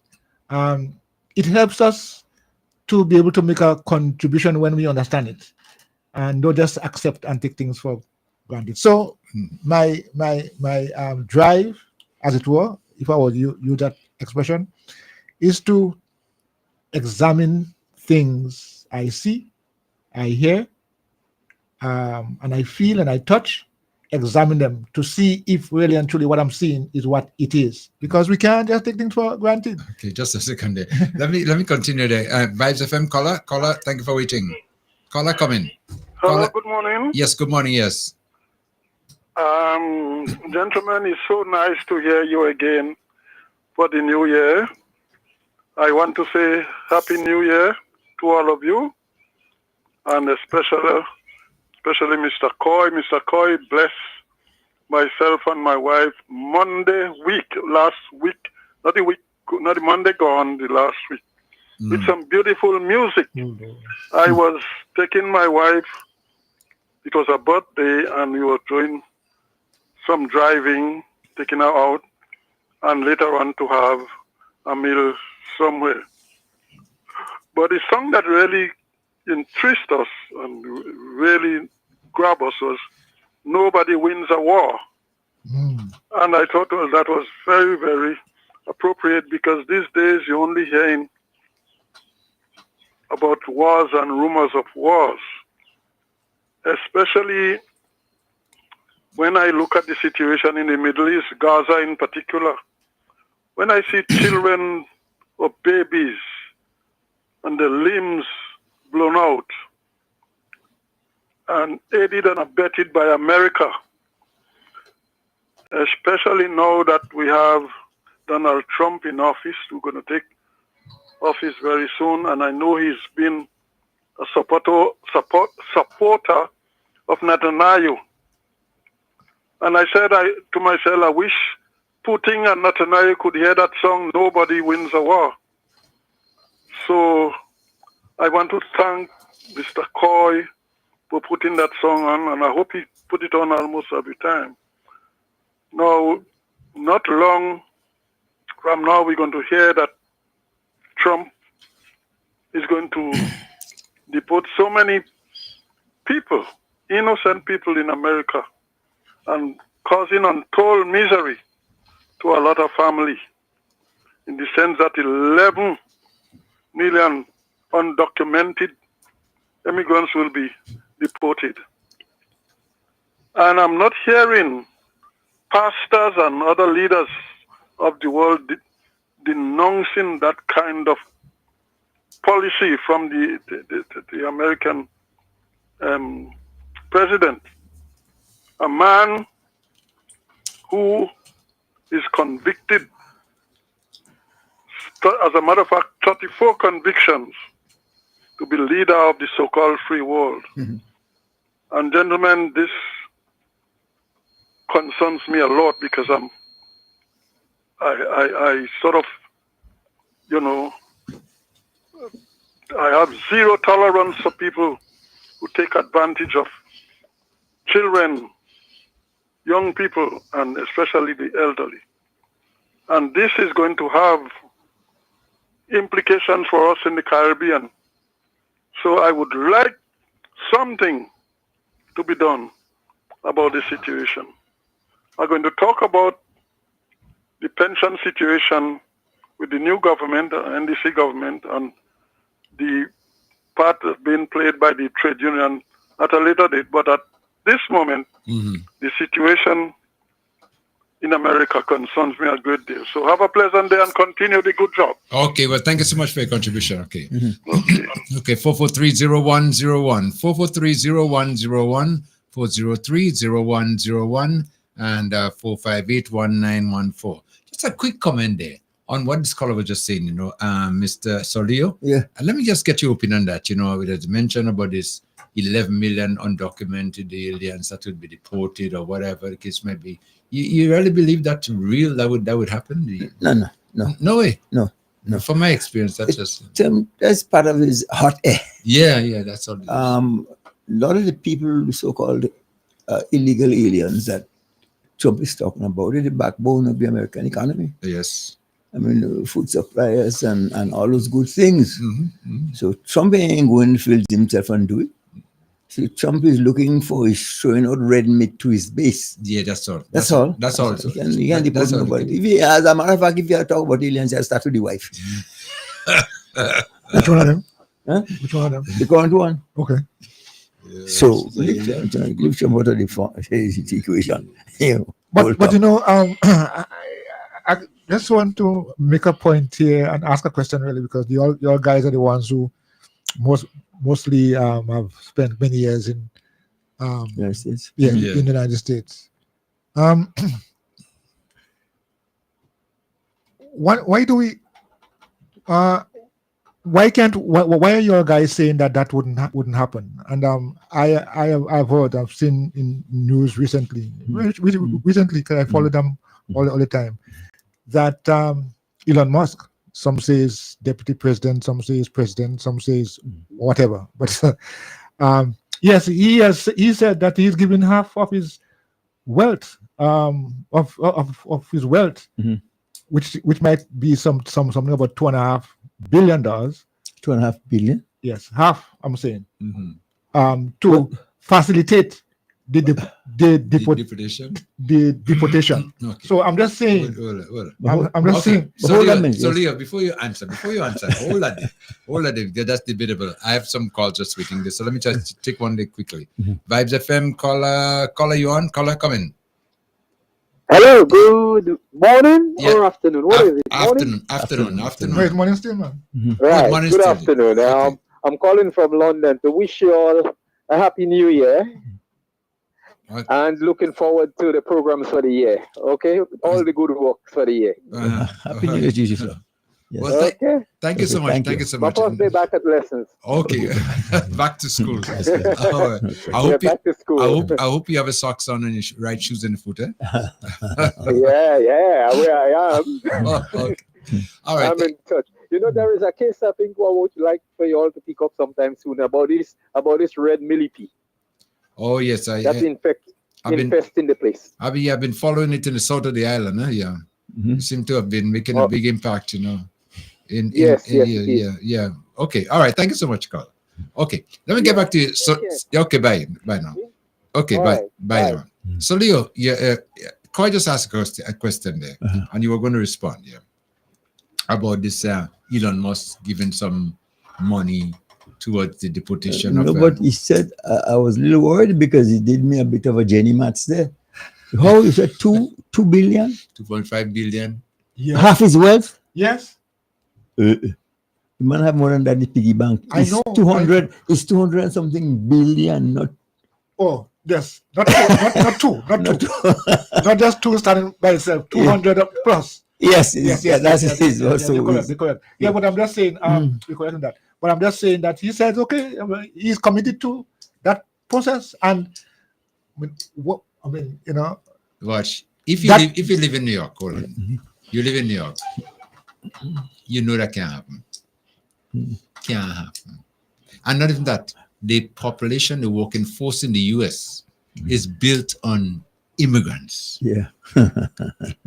The US is a country that was built by immigrants. Yeah. There is no if about that. That's like Solio said, red meat. Red meat that is thrown out there, Yeah, because let me tell you something. America has its own poor and vulnerable, That is why a lot of this carrying on, you see, that Diablo is putting forth is things like that. He learned from. That's where he get it from. So when Trump talked that kind of foolishness, he getting votes from all those people, especially in the West and the Midwest and the South, and those guys who have a clue.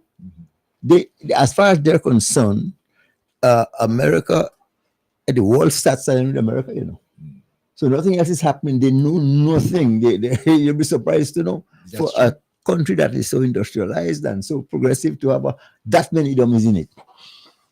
So that's all Trump is talking. You hear the choice of words? That many dummies. I'm listening to him. But it's just that I mentioned that because it was said. And that is the trajectory in which things are going. And he is committed to assist that process. Let me tell you what. It's really interesting how some of us think. Remember Trump was going to build a wall? And Mexico is going to pay for the wall. What happened to the wall? What happened to the wall? Mexico still paying for it? Paying for what? And the wall still building. And the wall still building. He's joking. That's tough. Yes. So some things catch on, and that's it. Yeah. I mean, it's good. I'm seeing people here are commenting say we don't want to hear nothing about Trump. About Trump and so on and so forth, but I want to hear what's happening here. Right. I agree. I agree with that. Yes, I agree with that. Yes. One of the big things that's happening now in our trial and state, is over the last couple of weeks, this talk about pension has been a hot topic, and still is, because it's something that is going to be affecting and it's going to be beneficial to a lot, not a lot, everybody who is working. And I think it's something that we should embrace And based on what the Prime Minister is saying and the way the system is designed to work, is excellent. I see it as a win-win-win-win-win-win-win. All the wins. I mean, it is interesting. Next few weeks on the 7th of February, we're celebrating the 51st anniversary of independence. I don't know how many people were around the time, but look at how we embrace independence now, and it's like the best thing that could ever happen to us. But do you know when there was a struggle for it, and at the time when it was coming to pass, people opposed it. All kind of things happened, violence and so on at the time. Now I'm saying today, we are so proud. We're celebrating our independence. We're saying how we struggled, how we overcame. So this same thing about the pension now. I mean, of course, yes, people would oppose it. But the point I'm making is, that in years to come, in time to come, they'll say, wow, a good thing, I had it. So let's take that into the mix as to people's reaction and response. It doesn't mean that it's not good, but just sometimes people have a way of just wanting to oppose things for opposing sake. Well, you see, sometimes as I just mentioned, for opposing sake, and that's what I believe, because if you sit back and realize the benefits derived from having a pension, I mean, you'd be glad to get into it as soon as possible. Well, I would say that the acceptance given, the opportunity given to the workers who had nothing, accepting it is no rocket science. It's no rocket science. It's a given. It's like you said, a win-win-win situation. Yeah. And I could blame nobody else but this so-called union reps who going out of the way to talk about it's unconstitutional. Wasn't it unconstitutional when they were getting nothing? But not that. Is it unconstitutional that they, the leaders of the union, getting the pension? They have one, Yeah, of course. They have one. So in other words, for them, it's constitutional. Well, if you check the style of the people that these unions are attached to, our way of thinking about pension, only members of government or ministers of government are eligible for pension after 2 years, but nobody else is deserving of pension. And I'm talking about the general pension that the NDC effective as soon as they got into power. Yeah. You know what I mean? How you there, first of all, you fought the same union. And all the people who protested about pension, they had to take you to court. You say, let the court decide. The court came down on the side of the workers and the people who are eligible. No, we still have to form a commission to see if giving out the pension is going to work for the state. You remember all those good things? Yeah. And I mean, how on earth the current administration will go into office and as soon as they sworn in, pension was paid. Pension was paid, wasn't the same money existing. The conscience of people as those men who do that and the upholders of this union, they should lock all them up, This democracy is not always good, Yeah, I mean, I hear you and I understand the frustration, but you can't, everybody, we agree, all of us agree that everybody could have their opinion. Everybody is entitled to an opinion, whether we like it or not. But that's how they think. So, I hope you like my opinion. Huh? I hope you like mine. Well, I mean, I ain't challenge it. I ain't saying no. I don't challenge it anyway. I'm just saying. Well, thank you for observing that. You think they're entitled to opinion about taking the government to court for that? That's their opinion. I like that. I hope you appreciate mine. I said they should lock them up. And throw the key. Yeah, throw the key. For them to make in English money. Wicked. Yeah, no. But I mean, it's very, very unfortunate that you have this kind of people saying this kind of things. Really? I mean, really, it doesn't make any sense. But you see, like I said, who have it sometimes don't want others to get it. And they're the ones, they have it. So they ain't worried about you. They ain't concerned about you. And they're trying sometimes to make, as we say in media, just to see something, just to make you know that they are there. Mm-hmm. In other words, we're there. So we we're looking into a possibility to dot some I's and cross some T's, you know, and saying, "Wait, listen, man, hold it a minute, you know, this ain't right, whatever." But I believe that's just a bag of just air, just. You see, I'm adopted a new pastor this year. Not too much blame for Diablo, but you see these Apollos who play in Lazarus, they're the ones who are eligible for lockup, you know. Why on earth? Well, you know, for example, talking about, I understand the chairman of the NNP saying, I know what you're doing is wrong, but I want a man vexed with me.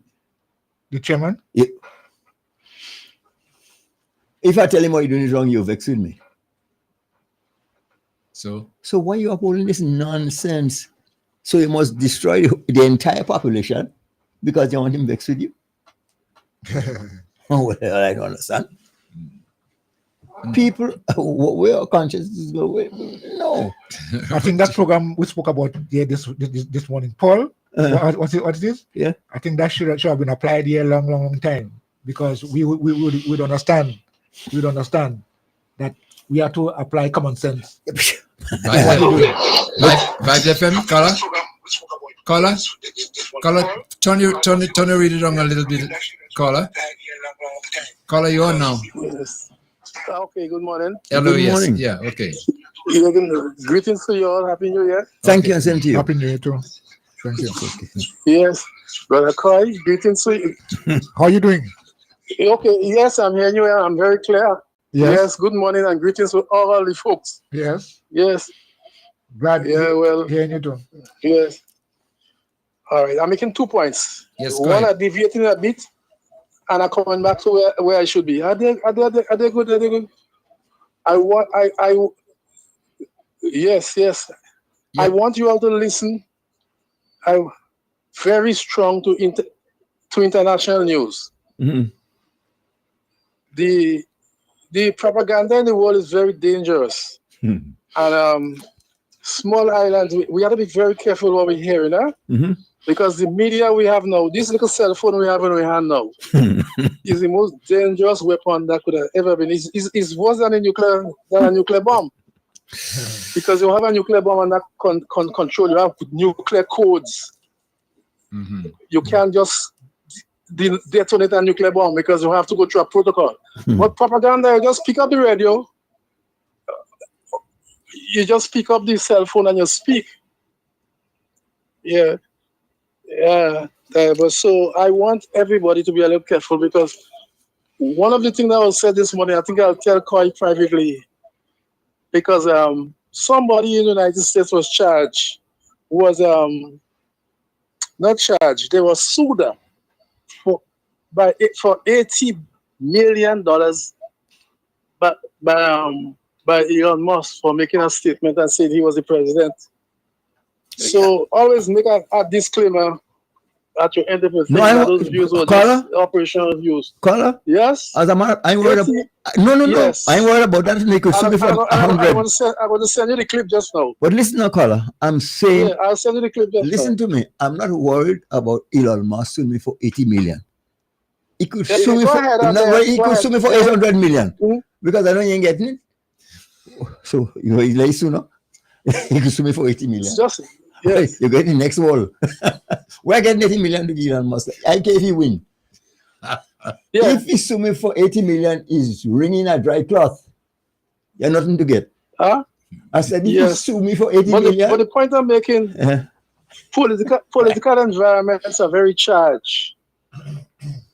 Political environments are very charged. I know if you want to sue me, come on. We'll try the case. But I just say what was brought out. Yes. So political environment is very charged. So we gotta be very skillful. Yeah. Yes, communicating the things we are saying. Yes, I understand that. That thing is not an easy thing. All them church pastors going on. Yeah. Where they going? Yeah. Oh no, pension no. Yes. Pension. No, that is the best thing that could have ever happened in Grenada. The greatest gift is the greatest gift, and I thank the Prime Minister for taking on that burden. You understand the point? Yeah. Yes.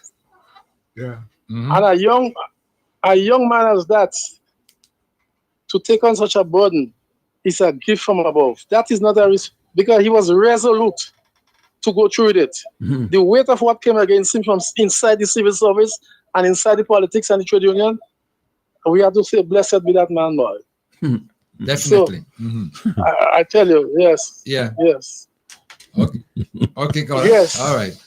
And even in the last point, even in the United States, we have a problem with Social Security, yeah? And he's taking on that burden to prepare you for 35 years down the line. So thank you for that's a blessing. That's a blessing. Thank you. Wait, man. Thank you, young man. It's okay. Okay, you're welcome. You're welcome. All right. Thank you, sir. Telephone numbers 443-0101, 443-0101, and 403-0101, and 458-1914. Okay. Sorry, you saying something yet? I was saying that it's a long time Grenada's trajectory has been changed, you know. Yeah. I mean, the country is on course. We're going east. Yes. We diverse not all. Southeast or east street? East. Yes. East. We're going looking for the sun shining. No, we need that, you know, and this is one of the things that people should appreciate too, you know. This Prime Minister that we have is a Prime Minister for the people, of the people, and by the people. Vibes FM, caller, come in. Hi, good afternoon. Hey, good morning. Afternoon, sorry. Yes, my love. You hold on this week. I have a forum to boss and my Prime Minister this morning about the lady of that. Yes, okay. Mr. Kyle, listen. Yes. Sorry for mother that they turn around and bite you. 10 years your salary to increase. You walking for no pension. The young man come and want to change it and you want to challenge him in court. So sorry for mother dog. Mother don't turn around and bite you. Jump in a frying pan. Jump on a frying pan. That goes out to our Prime Minister, yes. Mitchell. That tune is you this morning. Well, you good, you know. Yeah. Mr. Leo, how you doing, my brother? My sweetheart, I'm fine, thank you. I'm fine, thank you. Good morning, and here, Mr. Mills, you know, I tell Mr. Leo, I see him this week. I said, but Mr. Leo, you looking better than you strong. That is why I said to Mr. That is why the woman wants him to put the foot on his head and go, he's strong and able. That's it. Well, you know, how you had a guest this morning speaking on education. And he said since starting 2021, this program was in the making. Yeah. Watch how much years now. Some of them are fine people to adjust to this NDC program, to this NDC party. As I remember, soon after election in night, Miss Emily said, call on this party to put them prominent one time. No, put them now after you have them all 18 years on contract. Not even a day part, you know, put them on and prominent. She also mentioned in the same clip that, you know, pay the pension now too. Yes. That's right. Yes. These people need to here to no. Well, let it go on. So here now, I want to applaud the Ministry of Agriculture and the Ministry for this animal they bring in. Sheep, yeah. I like to tell you, we have goats.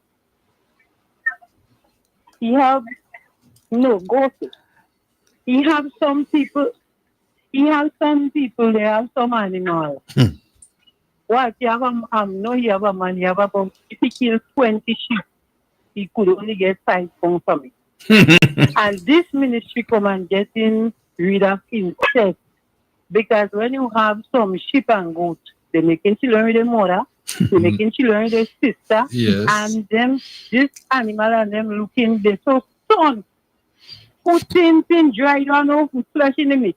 They barely dig because they need cells. But this ministry come and changing that because it may have people with good breed here and you get a good breed, so you go have big meat and you animals, and you go have better meat. So I want to applaud them for this move.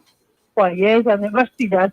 Yes, everything is that this is new, and we must be able to accept new and thank the people who implementing the new system in our country. Mr. I'm trying to tell you, this young group of people, they have head, they have plans, and they love to see people move forward. That's it. And it's that we're doing in this country for our young people. And I want them to continue doing, and this year we're looking for better system, move fast, getting involved with your people, because remember, it's your people time coming up.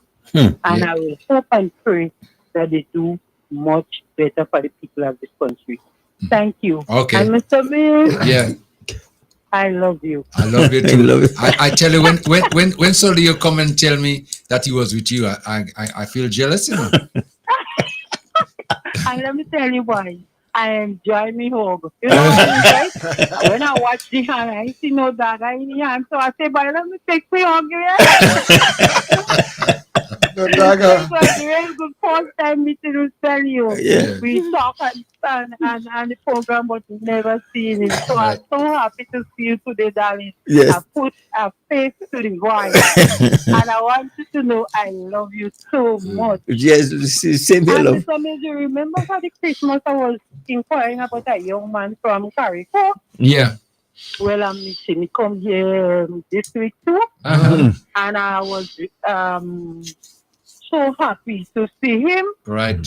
So everything was all right. All right. Good, And he have a next one. I meet you say he and Mr. Price, good friend. When I see it, he most science care me life for this week alone.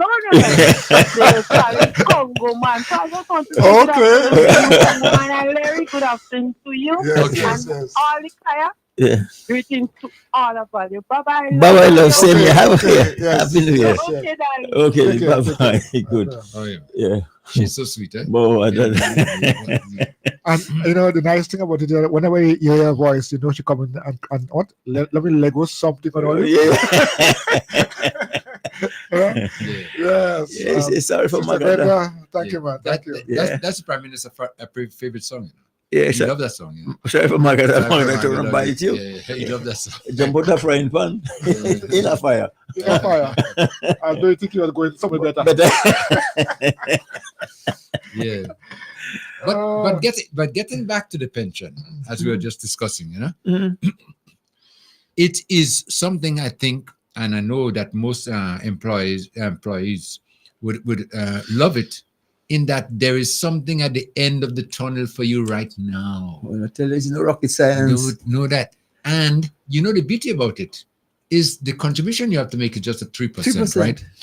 And the government is giving you matching that. And I understand too that if you want to make more than 3, the government go match it too, you know. But the minimum. You know what yeah. is even so great? As long as you've been employed without that pension, the government is going back. Boy, that's like a lotto, you know. And imagine you're going to go back. Suppose you were working 15 years without this pension, you know, and you know what to be regularized and put into it. He's going to go now and pay up that 15 years before that you were supposed to have been enrolled in the pension scheme, and that's a bonus, you know. That is not a bonus. And what we're saying that where we are now, the government had paid so much, 75.1 billion. So see the point I'm making already, right? And now this new set, and they have to go back again from when they started. Of course, some started and at pay one up for time them too, and pay up for them as well. Boy. So you see what's happening there? If we could just look and see an approximate idea, okay. Government is paying $3. $3? Yeah. Yes. 3%. Sorry, yes, 3%. Yeah. And paying 3%, and the employee paying 3%. Now that 3% is paid. Let's kind of blanket here and say, okay, let's say $100. $100 for 12 months. $100 for 12 months. We know what that is.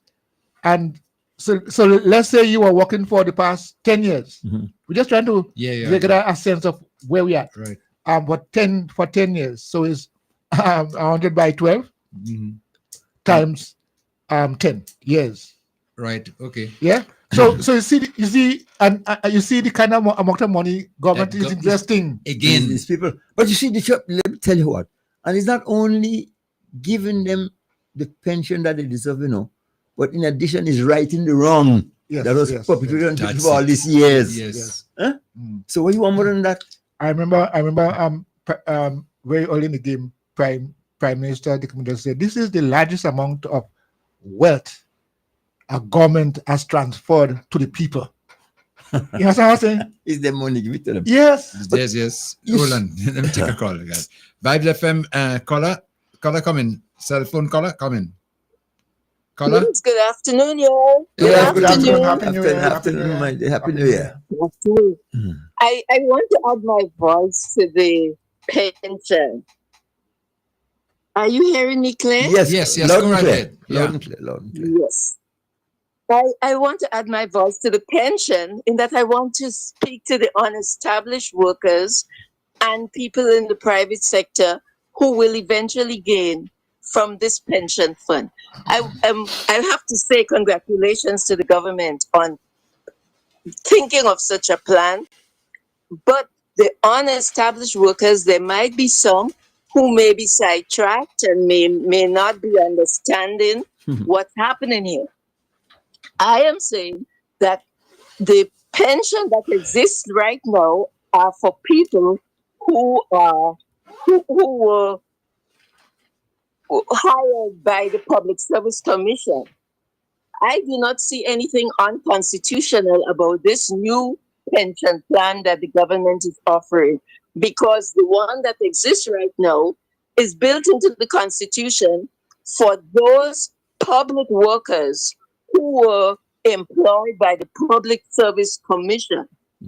Anybody out there who works for the government now and was not hired by the Public Service Commission, was not appointed by the Public Service Commission, will go home with nothing. This new insurance is for those who were not appointed by the Public Service Commission.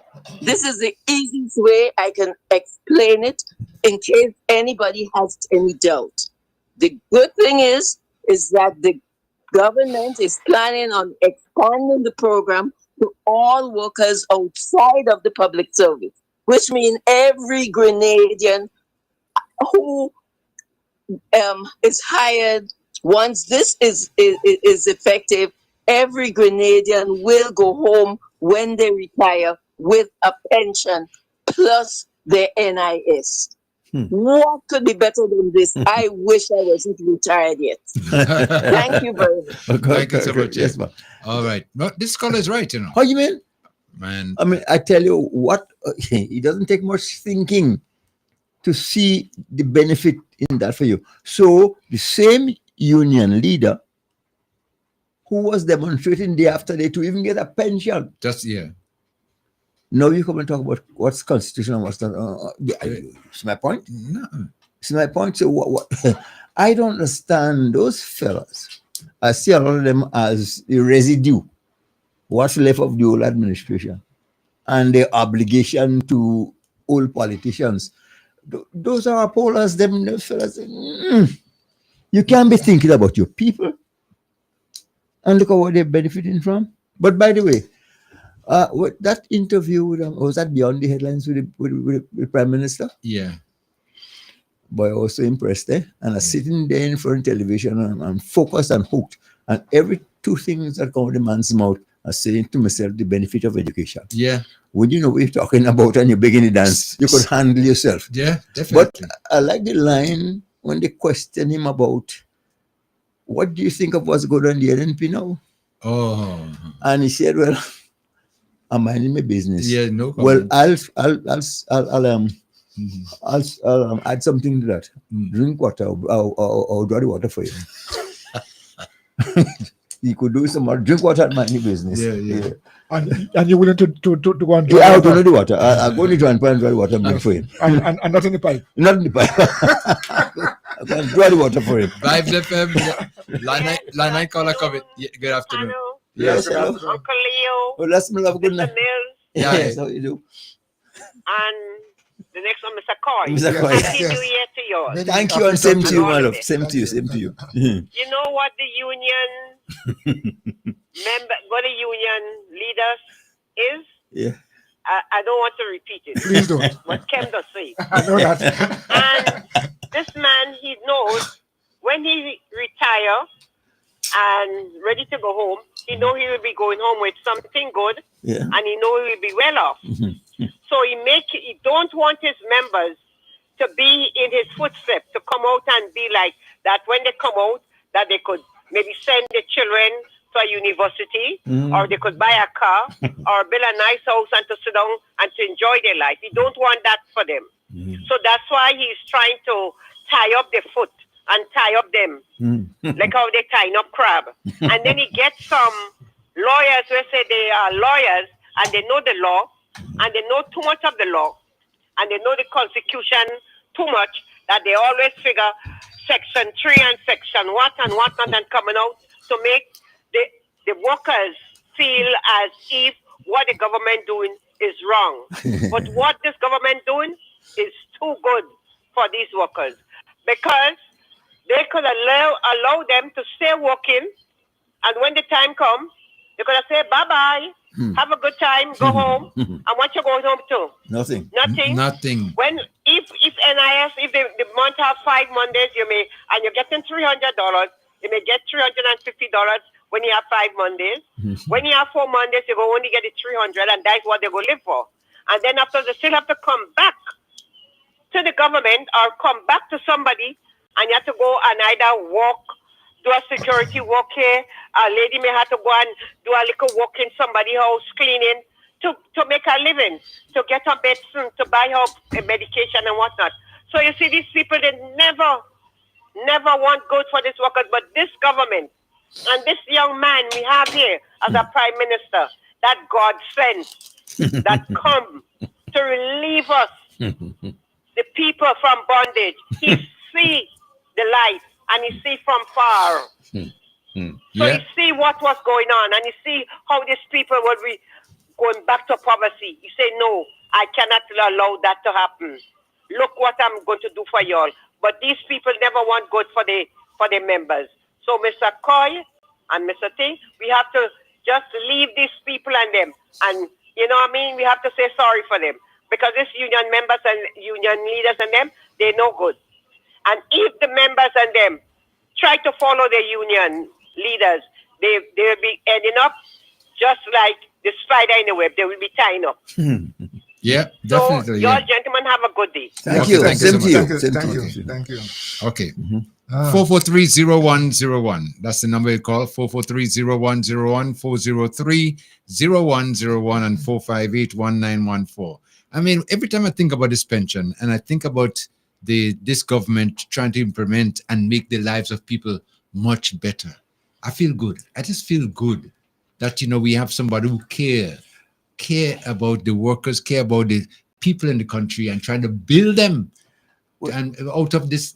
I'm so convinced that this is a one in a lifetime opportunity that we cannot afford to squander. And you asked Brother Coy a question just now, or Karaku, or in reflection 2024. What you'll take out? Well, of course, if I want to think about 2024, the thing that comes to mind for Beryl. I mean, Beryl did some injustice to us. Good to him. Yeah. But he didn't just do us wrong, Right. In some instances, Beryl made a contribution. Big contribution too? Yes. And we have an opportunity to run from that. Because I tell you what, before Beryl, I couldn't remember, and I ain't so young, another administration that is so attentive to Karaku. Yeah.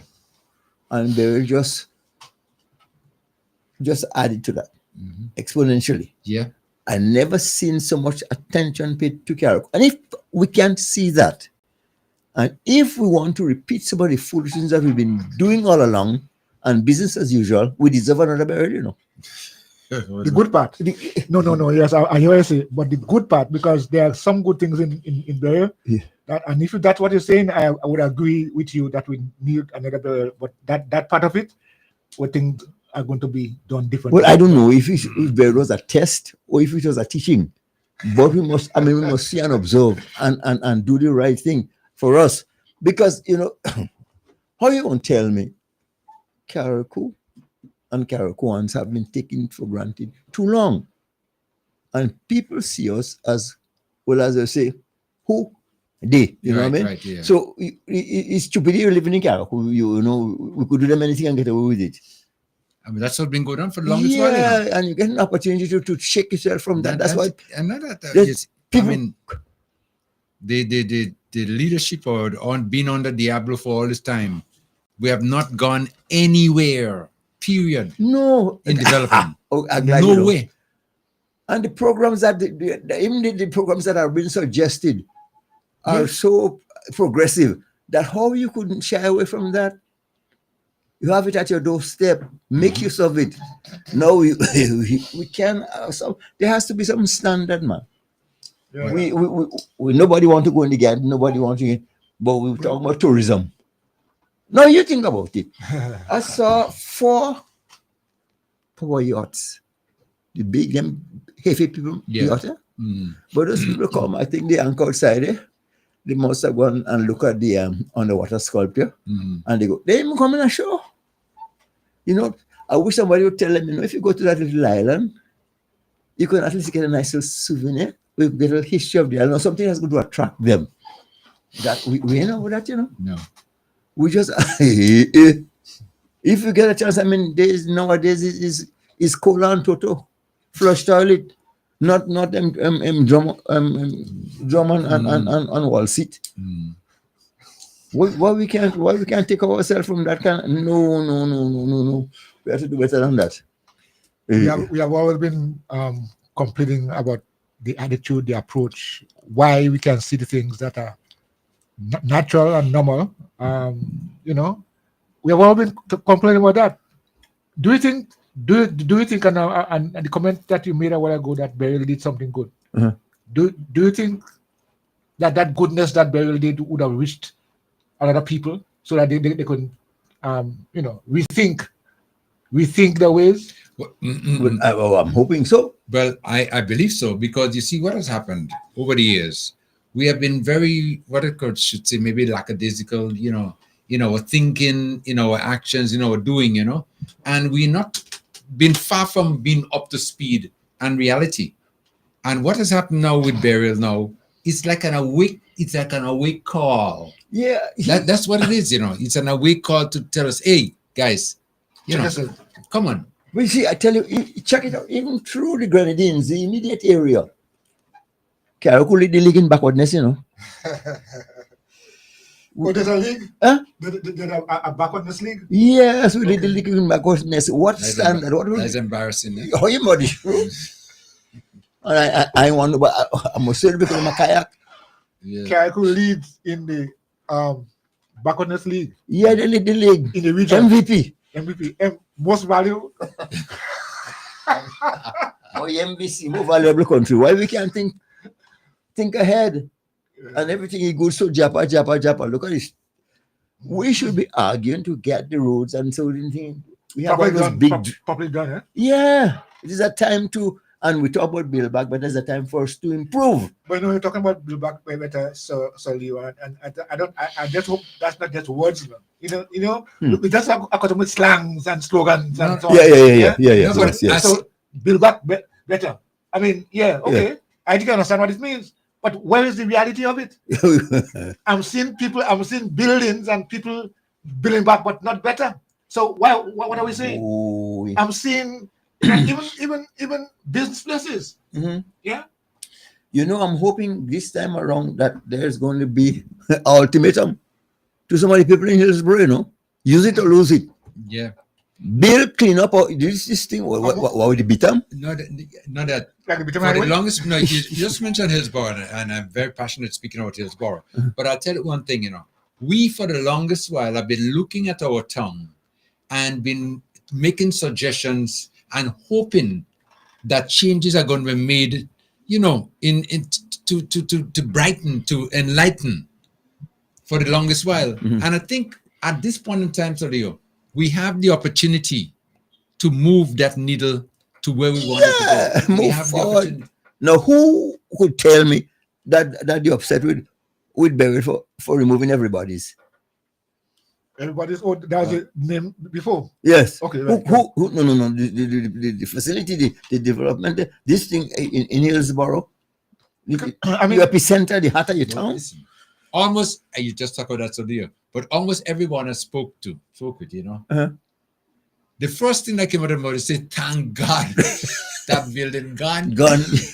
I hope it was the first to go down and say, well, we don't know, but it's down anyway. Without fail, Yes. Because this is something, again, like we've been speaking for the longest while, has been an eyesore. And everybody just looking at it and just saying to themselves, well, listen, when is this thing going to just go its own way? But Beryl, like you just said, Beryl had its good. Of course, yes. Vibes FM, hold on, Vibes FM. Callers on the WhatsApp, hold on. Landline caller coming. Hi, good afternoon. How are you doing? Happy New Year to you. Thank you, and same to you. Happy New Year to you. Yeah, well, I want to say Happy New Year to Miss Glenda and Miss Glenda. Good afternoon. And yes. I want to wish me government the best for 2025. Correct. And I know that for the 2 years that they do a lot, and that we have a lot of more, like we have more to do, and plenty to do.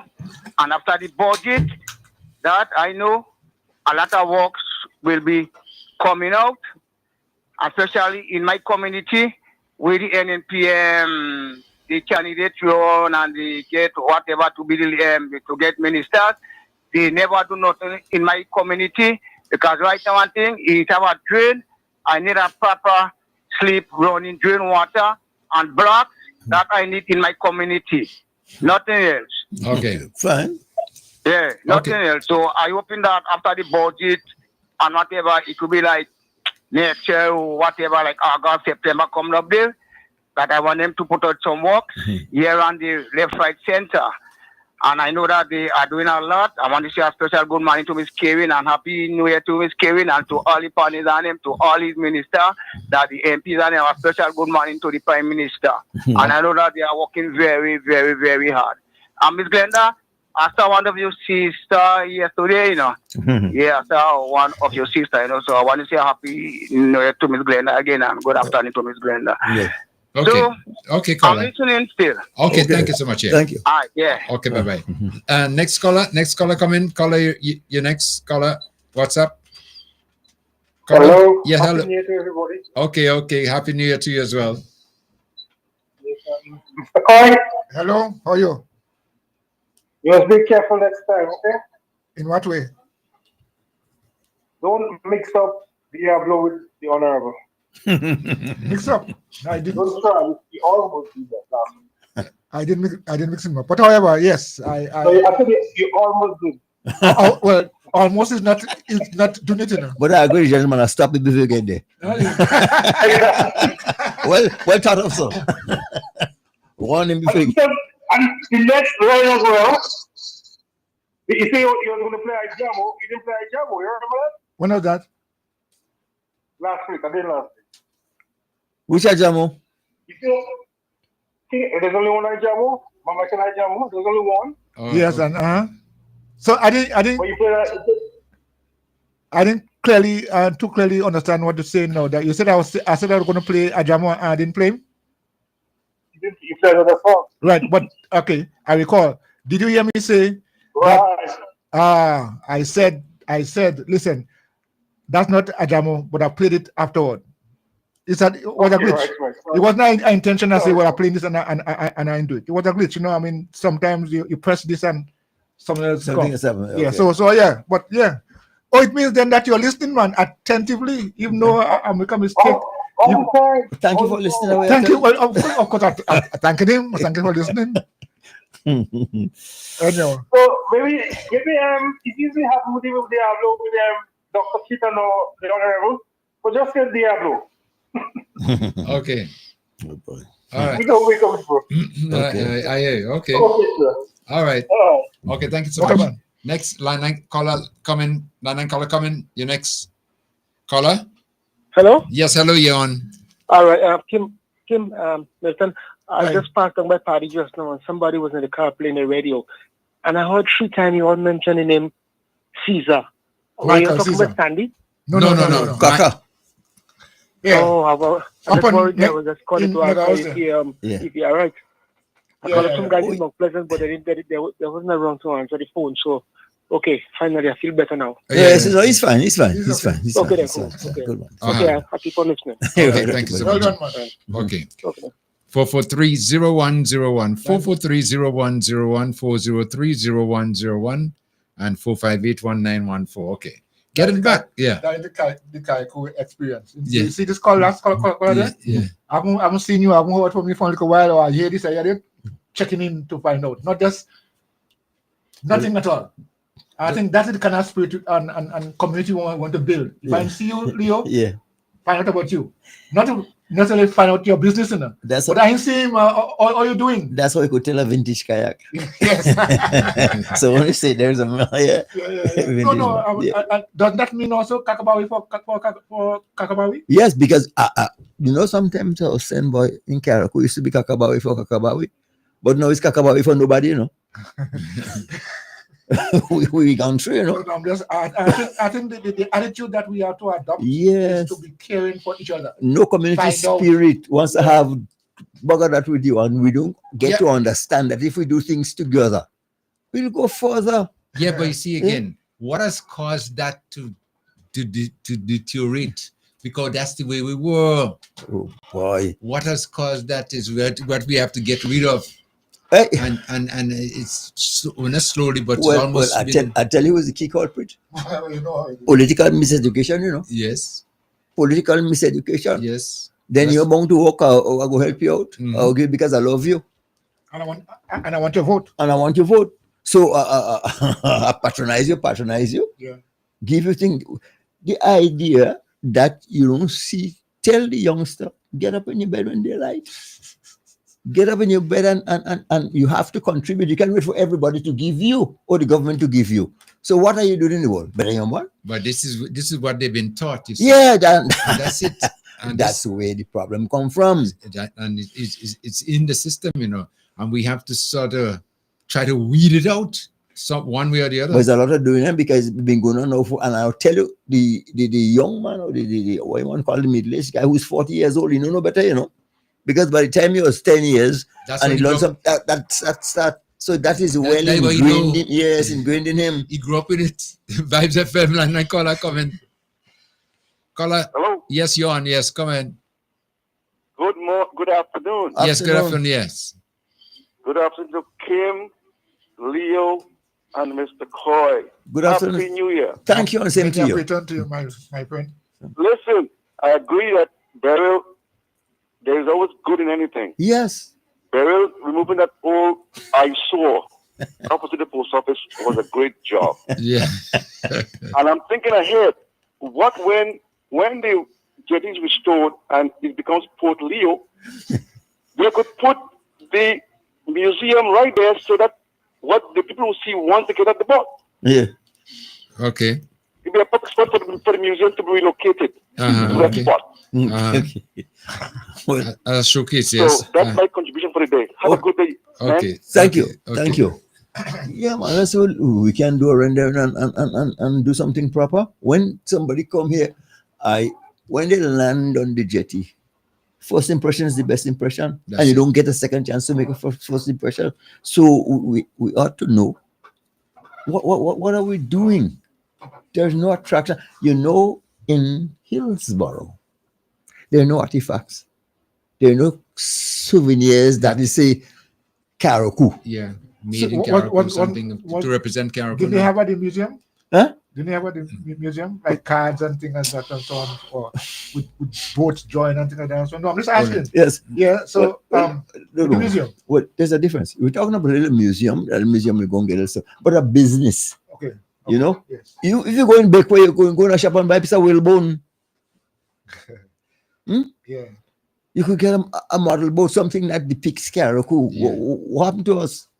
So sometimes I wonder, we're talking about even tourism is, what are we coming here for? To watch everybody's? No, you're gone already. Well, okay, all right, okay. So you can see that. But I mean, I recall shortly after burial, we were here in this studio and we were talking about what we'd like to see. Mhm. I got the impression that there were going to be some kind of coming together of the businesses in Karakou. And let us determine what kind of Hillsborough we want. Yeah. Yeah? But I find not saying what kind of Hillsborough. No, and I don't understand. And the more you try to coax them into it or encourage them to come into it, the more they There has to be an and even, but that, I tell you that Diablo influence bad, you know, even though the man gone so long, they're still afraid of victimization. They're still afraid they're going to be victimized. It's in the DNA. Yes. They home there walking, but they're afraid they're victimized. Or they go lose the job. I tell you, I draw reference as an example one time. I said, you take away all the eggs from the centerfold. You go back and lie down the dirt. You realize you ain't there. You're still afraid. You think you're hatching eggs. Vibes FM caller. Line 9 caller. WhatsApp caller coming. Good morning. Afternoon. Yes. Good afternoon. Yeah. Thanks for the correction. That's the reason why this university is. Okay. So, Leo. Yes, sir. Happy New Year to you. I thank you and the same to you, sir. And thanks for everything in the year 2024. Okay, you're welcome. You're welcome. Thank you, Kim, for everything in 2024. Yeah, man. Anytime. And a happy New Year to you. Thank you. Mr. Coyle, a special happy New Year to you. Thank you. Thank you. And Mr. Osborne, I will be very short. Yeah. Kim, I decided I didn't want to call today, but I have to call because there's something on there on the chest, but it's very, very short. I'm just making a short presentation like Andy the other day in Parliament. If a dog is jogging and Diablo is jogging, I'll save the dog. Thank you. Oh, what a compliment. Because you say you want to go we shot it through. That is short. Wow. If a dog, okay, well, I mean, I don't need to repeat it because I think the listeners would have heard it. But that is his thinking. That's a value. But you know what the guy did? That's not just short SHORT, though. That's also a short SHOT. Can't help No, short. But yes, sometimes I think about all this thing in terms of that's how people think about the former prime minister we have in this country. It's just to hear how people react, respond, and make all kind of comments. But that's how we think about him in truth. But that's what it was. You see, as a man live, so shall he die. And that's the bottom line. And contrast that with how people are thinking now about the prime minister. Yeah, because contrast that. Yeah. You see, our prime minister now has made you feel that it's worth. There's hope. There's hope, yes. All is not lost. And we need to get get online, get on board, and start moving in the right direction. That's where we need to go now because and things are happening. Somebody talking about the new hospital that they're talking about and how ambitious it is. But the prime minister said, man, when there's life, there is hope. We're thinking about tomorrow, we're thinking about 10, 30 years down the road. Yeah. No, that's how visionary this man is. As contrasted with this, all we get after 30 years still the bushing. Yeah, but that's it. The bushing, period. That's it. Imani, same salary. Yeah, but again, there's a reason for all of that. That is our voting farm. Control. Yes, that's the only way you could keep the people down. Don't teach them to read. But I want to tell you all something though. Don't close your eyes on those activists that miss. You see, we said Berlin do all bad. Yeah. I mean, the devil have a friend, eh? And there is a clandestine operation going on. They're very effective. You think that you have people who come in the areas and canvassing and still they never stop campaigning, and the amount of lies they will spread and the misinformation. But of course, when you have an empty skull, a brain that is brand new, never used, so you'll believe it, and that's what's happening there. The guy, I mean, one thing, and I must give credit where credit is due. Mr. Diablo, he never hide the wrongs that he want to do. He's very transparent. Look how he maneuver the what do you call it, the convention? The convention. Yes, and he get what he want to select who he want to put for him there. So what he want, the man, he hide it from us. He's a professional. He shows us what he want to do, so you can blame him that after that. You have to blame those upholders of people who are encouraging that. And those people get out of mothball to come and say, well, they come and they say, supporting the government. And people ready to dead as myself. Why you going, you better lie now? Yeah, but you just mentioned something there, Solio, which I just wanted to just piggyback a little bit on, because you said there's remnants that are still out there. Yes. But the one that really, really surprised me, I'll be very, very honest with you. Still surprised, and every time he speaks, he surprised me even more, is Cox. Honestly. I mean, Senator Cox? Yeah, Senator. Well, give me the title, Senator Cox. No. No, but every time he speaks, he speaks without substance. You're missing something. I thought of it, He's not Nolan Cox, He's Nolan Dam Cox, NDC. That's the guy who that's you got none. Hold a second. You got none. Hold a second. Everything I call first. Vibes FM caller come in. Mr. Kim Mills, sir, this is your boy here. Yeah, okay. And I have to tell on cousin Leo, meet me and pass me and didn't know it was me. I mean, no. But anyway, I forgive him. Yes. No. Well, listen, Kim, did I see somebody bestow you some kind of certificate this morning? Yeah. Well, congratulations, sir. You deserve it. Yes. And many other people, but eventually they have to take time to go around, right? And one of my things for calling this morning is to let the people of Carriacou know how fortunate they are to have a caring government. I look at the documentary last night on Union Island, Kim, and like one of the people said, he tried to cry, he cannot cry. That's one of the businessman or owner. I mean, it's ridiculous what is going on in Union Island right now. It's ridiculous. And Carriacou people are very, very, very fortunate. And I mean, I'm not speaking on behalf of the government. I'm speaking on behalf of truth, because I did put that on Facebook to my comment. It's ridiculous. I don't know if you see that that documentary. The guy, what's his name? Kendon Chance did in Union Island. I don't know if it was yesterday or the day before what he did it. Yeah. But it's recent. And the amount of people are dying from depression in Union Island. And they said that there's a man, he lives in Kanawhan. He's a white man. I don't know if it's he that had problem with one of the natives of Union of Kanawhan recently, and the arrested native instead arrested him.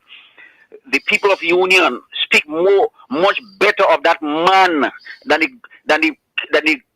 the God of St. Vincent. You hear me? And they said that since this man came over to Union, more progress has been going on what this man is doing than what the government of St. Vincent is doing for the people of Union. And they even said that maybe it's because the people of Union don't support the ruling government. I don't know, but that's what they said. So this is my reason for one of my reasons for calling this morning, to let people know how fortunate they are. And remember, I'm not speaking on behalf of the government. I'm speaking on behalf of truth. Please. So thank you very much, gentlemen. Okay. And all the best. All right. Thank you so much. Okay, come sit bye. Okay. Take care. Okay. Bye now. Okay. As we continue right here on Vibes FM, and the topic that we're just about to touch, so Leah, we'll just hold it for a little while because my other guest is here. And that's Dr. Pet is in the house. Dr. Pet, good afternoon to you. How are you doing? Good afternoon, Mr. Mills, and I'm doing fine. I say the studio is, I'm amazed to see, the reconstruction of the studio. Remind me of the studios in New York. Well, we've been building back better. And you realize that too. And if you just take a look around again, and see what's happening in and around our area right now, you realize that we are moving things to the next level. I have seen that even in the supermarket. The supermarket, look at the supermarket. You have sliding doors now. Everything, AC, whatever, making things more convenient, giving you more merchandise and everything like that. We have to. This is our opportunity, like I've been saying for the longest while. Beryl did some bad, but Beryl did some good. He gave us that window and to start moving forward now, because sometimes, you're in a situation where you are scared to move forward because of circumstances. But then when it happens, you're left with no choice. You say, well, listen, I'm in the rain, so I'm going to get wet. Let me get wet until I get wet. I think so. I think you're absolutely right, because 3 days after the hurricane, I came to Carriacou, and I remember one morning I was drinking some water. I was getting some water from the Samaritan Purse. That's water they have on the beach in this big plastic thing. Yeah. And then a guy come up and said, Dr. Petty, you okay? I said, well, tears in my eyes because I left Carriacou the Friday and look how I come and see my country. So he said, I'm so happy that Beryl came, because things like the Jupa, he just destroyed it and we need to get rid of this whole structure. And I was just amazed. It made me feel happy again. He said, we'll build back new. This old buildings, they need to get rid of them. Boy, you talk about the Jupiter, somebody came to me, so Leo. Yeah. A few days after, I said, well, tell me what happened on the road. The first thing they mentioned, say, but the Jupiter gone. The Jupiter gone. But the Jupiter needed to go, but the Jupiter is not the boss in the area, No. Not at all, man. But not that. They give me the kind of tangible too, Yeah. I say, what else? They say everything on the side of it gone. The tangible too, gone. I say, wait a minute. Gone is new order. Gone. And if you go up the street and you see everybody's, they're gone too. I say what, but we have expression. What transpired, Yeah. Is that. But like I say, we're in a situation now where we could move to that next level, build back better. Improve the And place. that is one thing I believe in, And as Dr. Bet just mentioned there, my supermarket before and my supermarket right now is like night and day. Yeah, upliftment, a lot of upliftment. Yeah, no, definitely. That's it. I was wondering if that is supermarket, I'm coming back to my place. And all what we're doing right now, we're doing now in a better way. Improvements and stronger, because that is the way to go right now. Our experience with Beryl has taught us a lesson. And if we don't learn from that. But I'm telling you, you're so right, it taught us a lesson. But what we're not learning is that we have to get rid of that selfishness. We need that community spirit. We must all for one and one for all. We have to work together if we're going to be better. I go in mine, I do that to hell was you if it happened. No. But I think Beryl should really bring back the people of Carriacou together. Forget about all these political differences. Let's get together and build our country. Like one client told me in Grenada, a good client, I wouldn't even call her name. I was a bit disturbed. I went to check the dog for her, and she said to me, she seems to be a real strong supporter of the NMP. And she said to me, Dr. Pet, how is Carriacou? I said, Carriacou is building back very quickly. When I went to Carriacou a few days after the burial, it was brown. And now it's green, real green. So she said, I like that. She's from PD Martinique. So she said, they are building some container houses. I said, excuse me? Container houses. I said, but they didn't have any. And at least they got something. 3-bedroom, well organized. I mean, come on. From nothing to something. So you have to be very happy. You have to praise the government for doing such a wonderful job. Because when I even came, I said to her, did they give you a house? If your house fall down, people pick up the pieces. The house break up in 4 pieces. But Beryl came to build back Carriacou, as Mr. Leo said, to teach us a lesson that you need better structures in our country. Because after Ivan, the structures were poorly built. They were poor, very poor. And Beryl come and expose a lot of builders and allow you to build better. But even though we get containers, we are happy for that. Because at least there is somewhere to rest your head, Kim. But there was nothing before. That's how it's described. As containers. Container? Yes, containers. These are so modernized and it's prefab. It's not containers. It's built and it's placed. Well, so can't we understand that? Sometimes it's what they were told, again. The remnants still exist in the former administration. Well, you see, they're so brainwashed. Yes. That I tell you again, if they can bring in New York, in Carriacou, people still criticize him, you know. No matter what he's done, they want to find, and you see, he's following the leader. Yeah. You've been there for 40 years, you do nothing. This guy's there for 2 years, you say you come and rescue. Rescue who or what? We've been rescued since 23rd of June, help us. Every time I hear the word rescue, I say, listen, we didn't emphasize the word rescue enough when we were going to build back Grenada.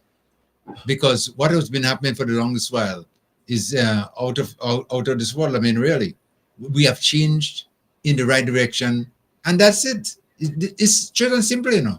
But the remnants, again, I mentioned the remnants of Diablo is still hanging around, you know, and that's it. And they're trying the best in whatever way they can to make the mouths loaded up or whatever they want to do. I don't know, because but I mentioned earlier on too, you know, and I told you so, you know, Senator Cox, something wrong with him, you know.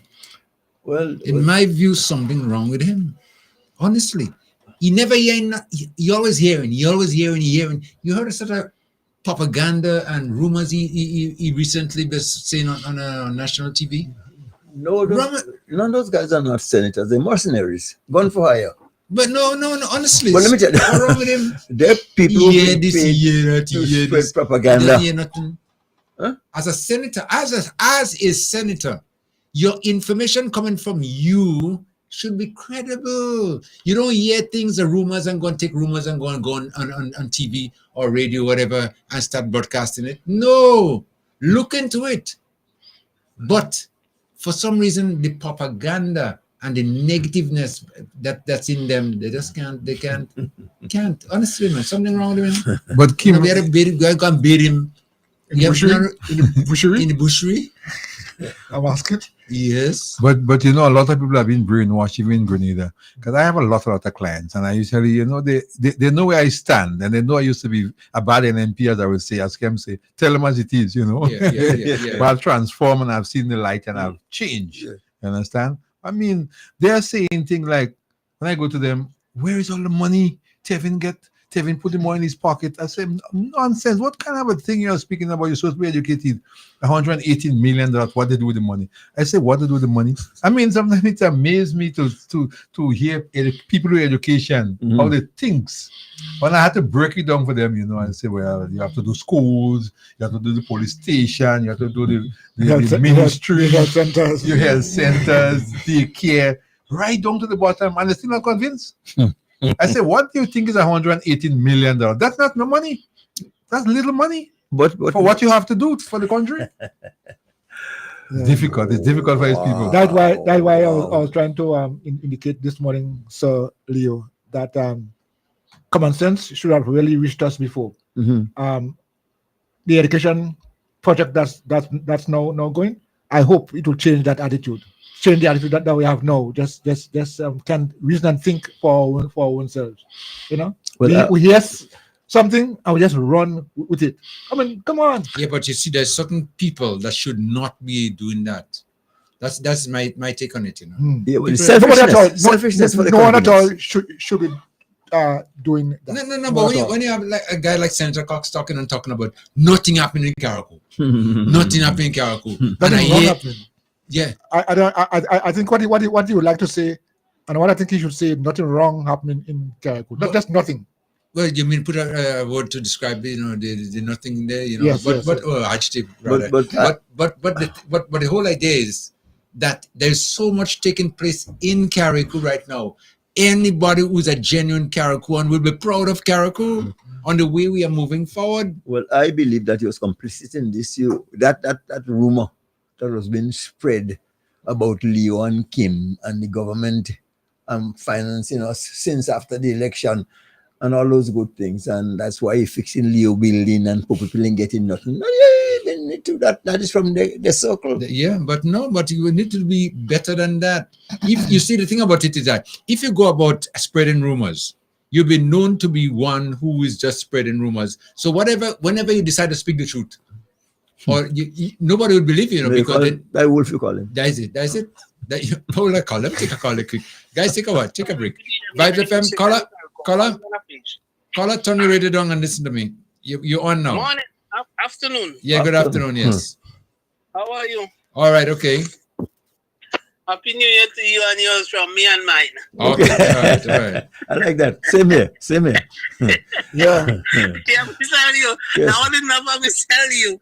The one from Mr. Leo is nothing from nothing leaves nothing, ain't it? Amen. Wringing a dry cloth, So no water. what you expect to get from Mr. Cox? Everything is nothing. I hear your boss now with the supermarket, but let me give you a serious warning. If you think you go take my room and do what you want, I want to have an input into my room for an upcoming career. Your prerogative. Don't think you could do my room what you want, you know, because you know that is my room. All right. Yeah. Okay. I'm trying to see if I could get the coconut plant. I'm still working on it. So when I get it, I'll give the guy now to see what could happen and think. I have one already, but looking to see if I could get maybe about 50 or 75 with the MITs. Okay. When you get them, get back to me. All right. Well, yes. You have to get two because you see one that to do the distribution. Okay. All right. I promise you. Okay. What's how Carrico doing? Carrico moving nice. Honestly. And we're on the right trajectory, as we sometimes say. And I expect a lot happening in 2025 that's going to lift Carrico even higher. But you're making joke on LV. When they talk about let me tell you, in Grenada, after Ivan, Kim, when you lose your house, it was blue tarpaulin you had there for about 4 or 5 years. Yeah, blue tarpaulin you had. Tarpaulin was the roof and tarpaulin was the house. Okay. So during the day, you could not stay inside the house, and sometimes you had to sleep underneath the house because it was so hot. Okay. We have a lot of people in this world, Grenadian. We just don't care about our own people. We don't care. So, if we sit down and depend on things and talk about them, yes, you might talk about them. But a lot of us got a lot to offer. So, whatever you could do it in a positive way. And this negative value that push, you can't beat it. Kim, road, they're building road in Grenada. And people still criticizing, and them have to pass in it every day, but they still criticizing it, you know. Yeah. Okay. Used to be Dutch road. They get concrete and they still criticizing it. So what you gonna do? Make sure Mr. Leo and whoever they do the best of your ability and forget the rest. Okay. Thank you. All right. Okay, thank you so much. Well, Kim want to make a point. Yes, go ahead. Yeah. I understand the guy fighting for a room. What's about me now? I'm getting jealous. Yeah, no. What's about my room? Hold on. You might have to expand. You might have to expand your room service now. No, not that. His room is Dr. Pet room too. So when one is not here, the other one is here. Yeah. Let me make one point quickly. Yeah, what the guy said about the tarpaulin. I mean, and Carrico people should be grateful for what they are getting. I remember when a lot of houses fall down. I used to live in Lamwood. You see all the houses fall down in one line. Well, kind of they were. Yeah. And the next day or the next week, the people had to put up the house for themselves. Government did not give them anything. They did not give them no material to build a roof. The people who built the roof was people from America. Okay, what's the name called? USA. Some Peace Corps people, white people. USA. They build all the roof. Government didn't do nothing. So if they get container house, if they got material for cargo, they should be happy for that. You're right. But I don't know what's the problem. But city writing is not a container house. Well, I mean, they get a proper house. Yes. A proper hurricane resistant. And the prefab houses are excellent. They are hurricane resistant. And most of them, even with the Build Back Better, they're getting all of the appliances. Inside, you're getting kitchen, you're getting bathroom, toilet. Pillow, what do you want? Well, bed, mattress. Not the pillowcase. Pillowcase too. The only thing they didn't get is the food. Yes. And they get a lot of food. But no, they got food too. A lot of food. A supply of groceries is placed there. Groceries. Yes. Yeah. Or in that food. Yeah. All right. So yeah. So they had stuff. Not only a place to lay their head, but to satisfy the stomachs. And what this government has done too, and they didn't ring their horn and blow their horns over it, is that almost everybody who needed assistance in the form of materials and able to provide for themselves, they were given $15,000, $20,000, maybe $25,000 worth of materials to assist them. all over, you know. Yeah, I mean, when I listen to one guy tell me, you know, listen, boy, I get $25,000, you know, and the thing about it, he didn't need all of it. So what he was doing what they call a drawdown, you know, on it, you know, because why? It was more than sufficient, more than he really needed after they did the costing. So this is something that we need to be proud of, and it's happening. But people, for some reason, I talk about Diablonians. That's the new word I have to wear for this year. Diablonians, that they just can't appreciate and they can't stomach the progress that Karaku is in particular is making right now.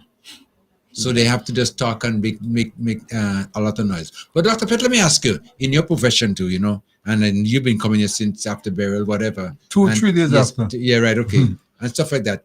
How is the animals, you know, that you normally service, you know? When I came up, cheers, I was running my eye. When I came up the 2 days after, I came up the Wednesday after the hurricane, the Friday, and a lot of dead animals. You smell, you go to Dover. I don't know if I noticed it. All in the field, you're smelling the dead animals. A lot of animals died. About 10% of the animals died. You know, but they had recovered a lot. But I think the problem right now is the fencing.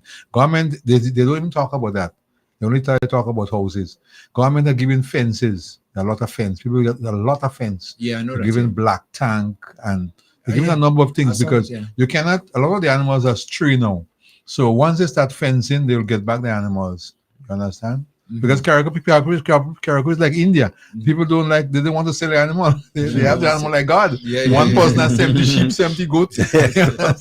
So they go on roam, as we used to go young koi, and they come back. Yeah. So now they get the fence, so they're trying to fence and so on. But there's a remarkable recovery. We got a lot of feed from Trinidad, a lot of container with feed. Yeah. And they distribute all the feed. We got a lot of medicine. I got the medicine, actually, Dr. Sylvester, myself, Dr. Sembanat, thanks to University School of Medicine, they donated a lot of pets, food for pets. Yeah. Because, I mean, pets have to survive too, not only human. Yeah. So they give a lot of medication like bandages and syringes and everything. I stored it in belly. You understand?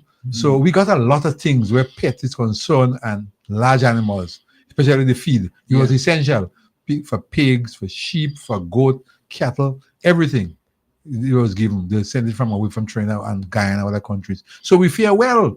So you can't complain about the government. You understand? We did well, and now we are going into the imported sector. I think 400 sheep or goat. Sheep and goats. Yeah, from the States. It was California somewhere. They got just it. a couple of days ago, Amerijet. I mean, that's remarkable. I mean, it's costly to bring it in, but at least, you know, they'll give the farmers, and I think probably, I don't know if it's 1 or 2 per farmer, but even if it's 1, they might have a breeding center where you could probably bring it and breed. They spoke about 3 breeding centers. Yeah. I think 2, one in St. Andrews, one in St. Patrick's, and one in St. David's. Yeah, you could, in Lara. Yeah. You could go and breed them and say it's high class breed animals, you understand? So with that now you could produce a lot of meat and even milk production in our tri-land state. So that is something very great. I mean, the government they're working. Yes, and you cannot say they're working. The PRO is doing well, Kim. Yeah. I mean, they are telling you what they're doing. That is a problem that the National Democratic Congress had years ago. They had a poor PRO. Yeah, but I think the PRO is really good now. They're stepping up. Yeah, they're stepping up, and that's it doesn't work the while you are doing things and you're not saying what you are doing. Yes, and that's a problem we have in the party before. But I think it's very different now. Yeah, definitely. Yeah, so then you'll make it a wise decision come 2027. Oh yeah, right around the corner. As you very well know that there too. But as you mentioned fence and wire, I remember being in the Haverville area one morning, and I saw this badge. It came in with over 1,000 rolls of fencing wire. If you see wire, you just couldn't believe it, Well, the black tanks, everybody saw that, because I think they bought in about maybe over 1,000 tanks already, black tanks, and 1,000 gallons. Yeah. As if gallons too. As if Beryl at some point in time want to apologize for his behavior because we get ourselves on the map, Definitely. I just wait.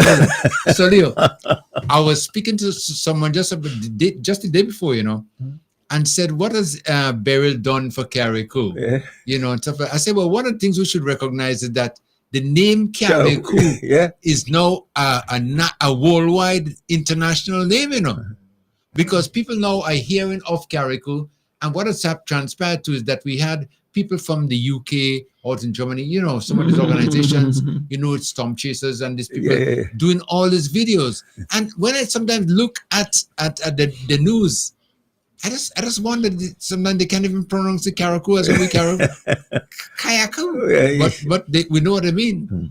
And when you see pictures of your local people narrating stories, and you see in the area they're speaking about, which you're familiar with, it's a nice feeling. Yeah. But Kim, a few days after the hurricane, very interested. I did some videos. I went around like a journalist. The guy said, "Who you work with?" Vibes FM. I said, "That's my good friend." And my brothers in England, I have a lot of brothers and sisters in England, and they wanted this GoFund people were sending things to Carriacou, but they want to really see what's going on. And I was very fortunate to come up a few days after the hurricane, so I saw everything in the street, all the galvanized, all the telephone posts, all them place mashed up, them boat come on the show and wind what come up on the land. So I got some clear pictures. I got about 5 barrels. Wow. I brought it up here. I give them I give them the tools, I give the school my alma mater, that's the Dover school. I give them a whole big barrel with exercise books and pencils and crayon. But you didn't know that. I still have to tell you. Okay. And then I have 2 more barrels there with toothpaste and Colgates and Pampers and milk. They are up in belly. And we have to, I was going to give them myself, but I think it's a bit unfair. What I'll do, they're trying to make up food basket packages. Right. Okay. So I'll just let them take all the Colgates, put them with toilet paper, whatever they have. Yeah, right. So we'll just make up everything together and distribute for all the villages. They start in Bogles and Dover. Yeah. So I got a lot done. Yeah, man. The guy asked me, he said he never knew I was a journalist, he thought I was a vet. Yeah. we can't. Well, actually, you are both. We can't complain about the assistance we got. Too much of it. The support. And every time I think about my guys from Tobago, I'm floored. You should have gone on a bill to see the boat. Yeah, I used to always speak about it. Happy Rock just about 15, 20 feet. And boy, those guys to face. I saw the video. I saw a video, and when I saw the video, I stopped for a while just to think, are these guys serious to brave the waters in the Bocas, Well, for not Bocas, because you have to go on the southeast of there. When you see start rolling, it tells a story, and they did it twice. Yes. The guy tell me, man, we come to Carriacou, have a good time, all in trouble. We have to extend ourselves, and it was such a good feeling. Yeah, man. That's even get that the widows might give all they had. Definitely, and this is something that we have to be proud of and be thankful for. Yes. Yeah, because it has happened, and now we are on the road to recovery, and so far recovery is going nice. Yeah, everything is on par as far as I'm concerned, and I expect to see a better Carriacou within the next year or two. And talking about the civics, we must continue to say thank you. Please. Yeah. Please. Thank you, man. When somebody gives you something, that appreciation is money in the bank, Yeah. You get again. When you could say, I thank you and I appreciate what you've done for me, that's a statement that encourages more to come.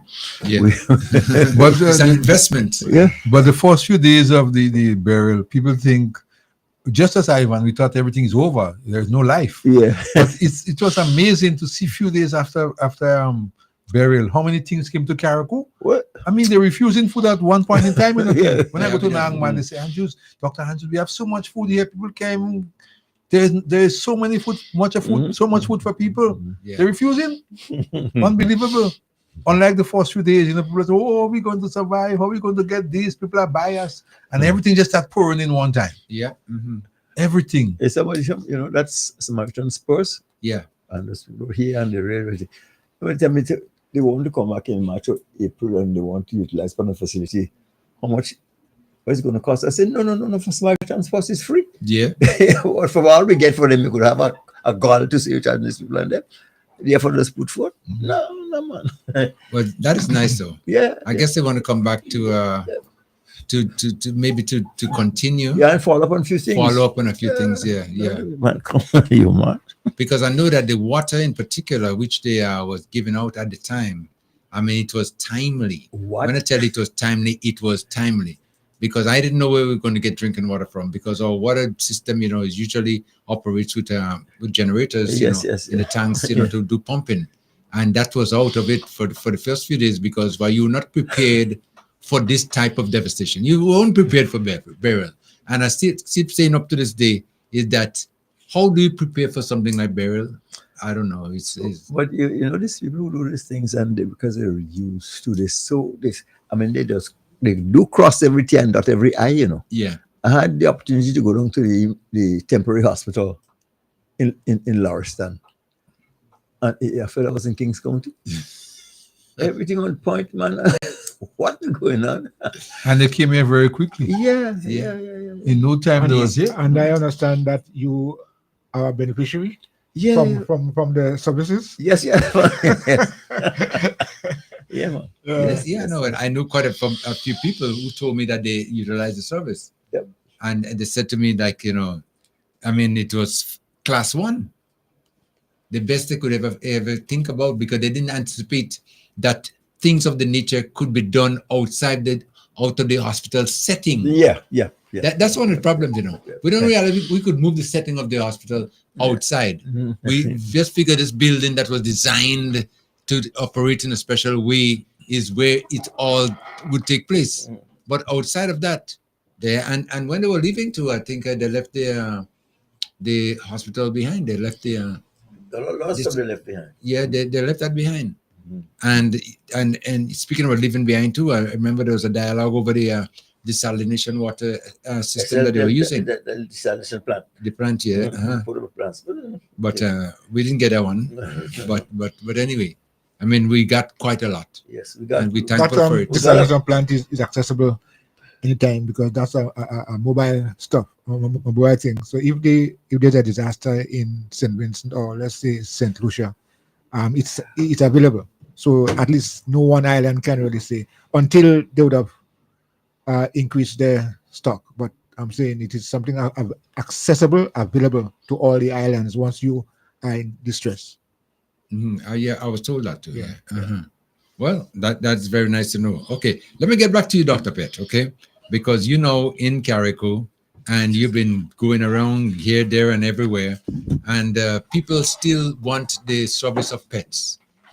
How is that? How has that been going? Tell us, whenever they call on you, what you're able to do outside the box of No, I still come to Carrico every week, twice for the week.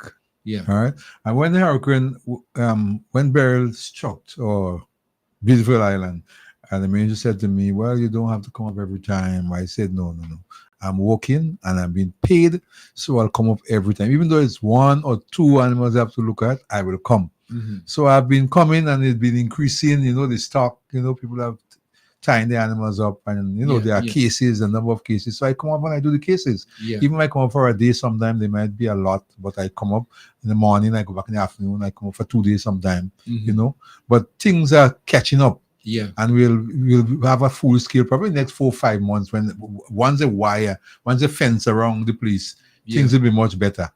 Yeah, but the pets itself, the clinic on a whole, some people call me for pets in between, because the clinic got destroyed. The animal hospital. Yeah, I know that. Yeah. So I think they are doing a mobile. Yes, they are. But people usually, as you know, they call me from Grenada, whether it's livestock, and I'm always at it. I've been there for 32 years, and it's something like you on the radio. You just can't stop working. Yeah. So even the night they call me, I'll answer and I'll give them advice. All from Carrico call me, my animal is sick. What can I get a vet? What do I do? Because you're not up here, and I just give them the advice. Yeah. Even for pets, and I can't say, well, hold on, do this, do that. When I come up, I'll sort it out, and I sort them out. I do a number of animals post burial a lot. Yeah. Okay. And I've read some report recommendations and so on. There's some recommendation I was trying to make. I have to talk to the PS about it anyway. And it's that of because Carriacou is prone to hurricane right now because of climate change. You know, everything is happening because of climate change. Yeah. Because Carriacou haven't done hurricanes full blown hurricane since 1955. You know, so the structures were not as it's supposed to be.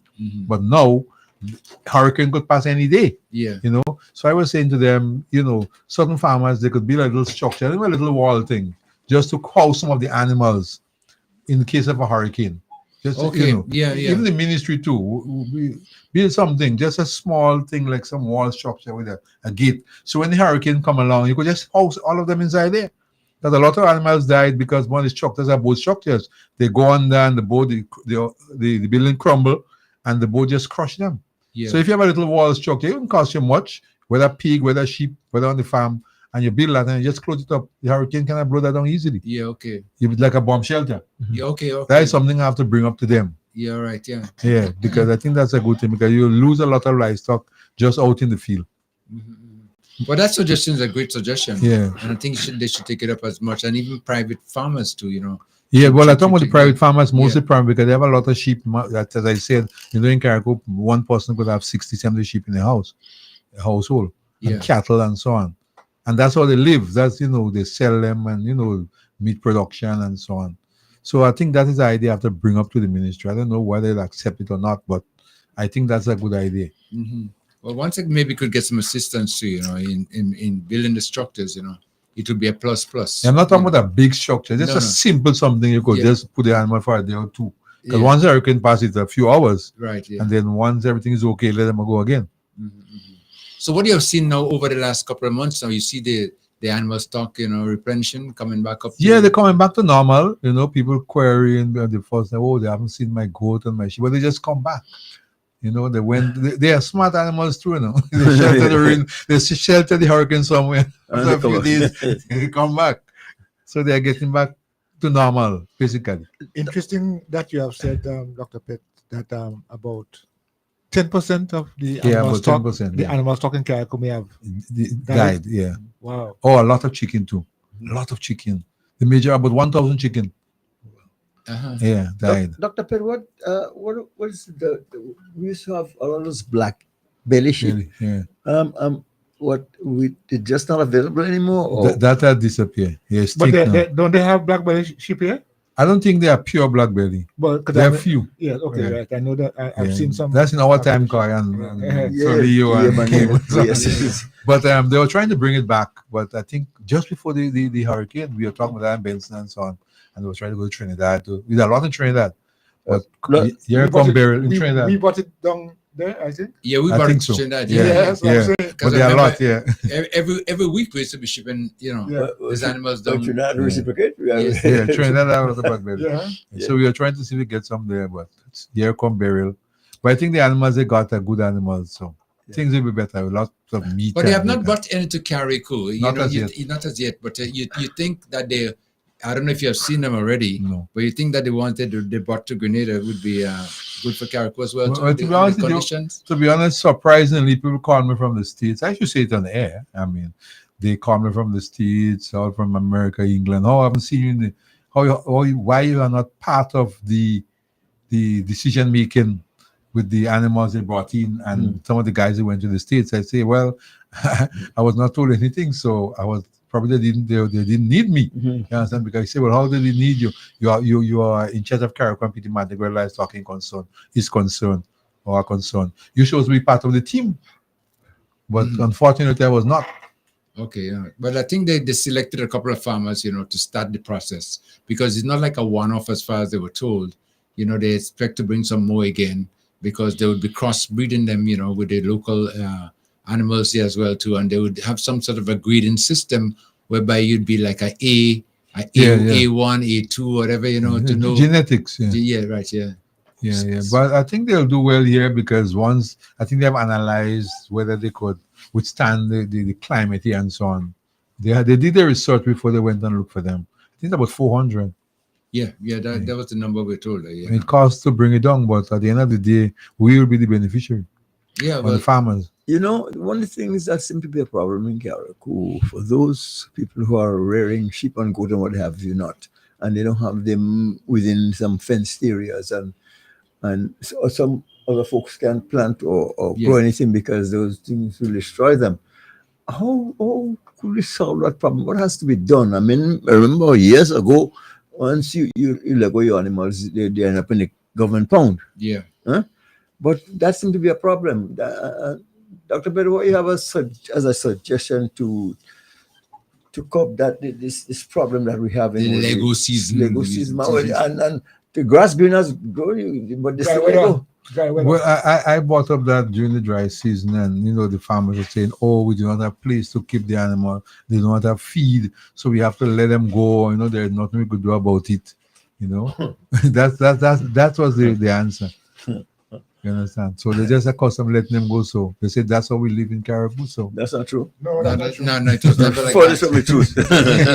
I mean, I remember when we were growing up there, you were responsible to make sure that your animals are kept intact. And we didn't used to have no fencing. Fencing was like a luxury. Yeah. Our fences, I never forget, when we have our fencing for the land, is when you see we cut down all the peas tree and the cotton bush, and we put it in the bone. And glory seeder. And we put them in the bone. Oh, yes. Is what you used to go and catch up fast and so on and be like a fencing. Well, right around the perimeters of your property. Mm. And even when they can't start ripening, you're going back and take that and make a fire.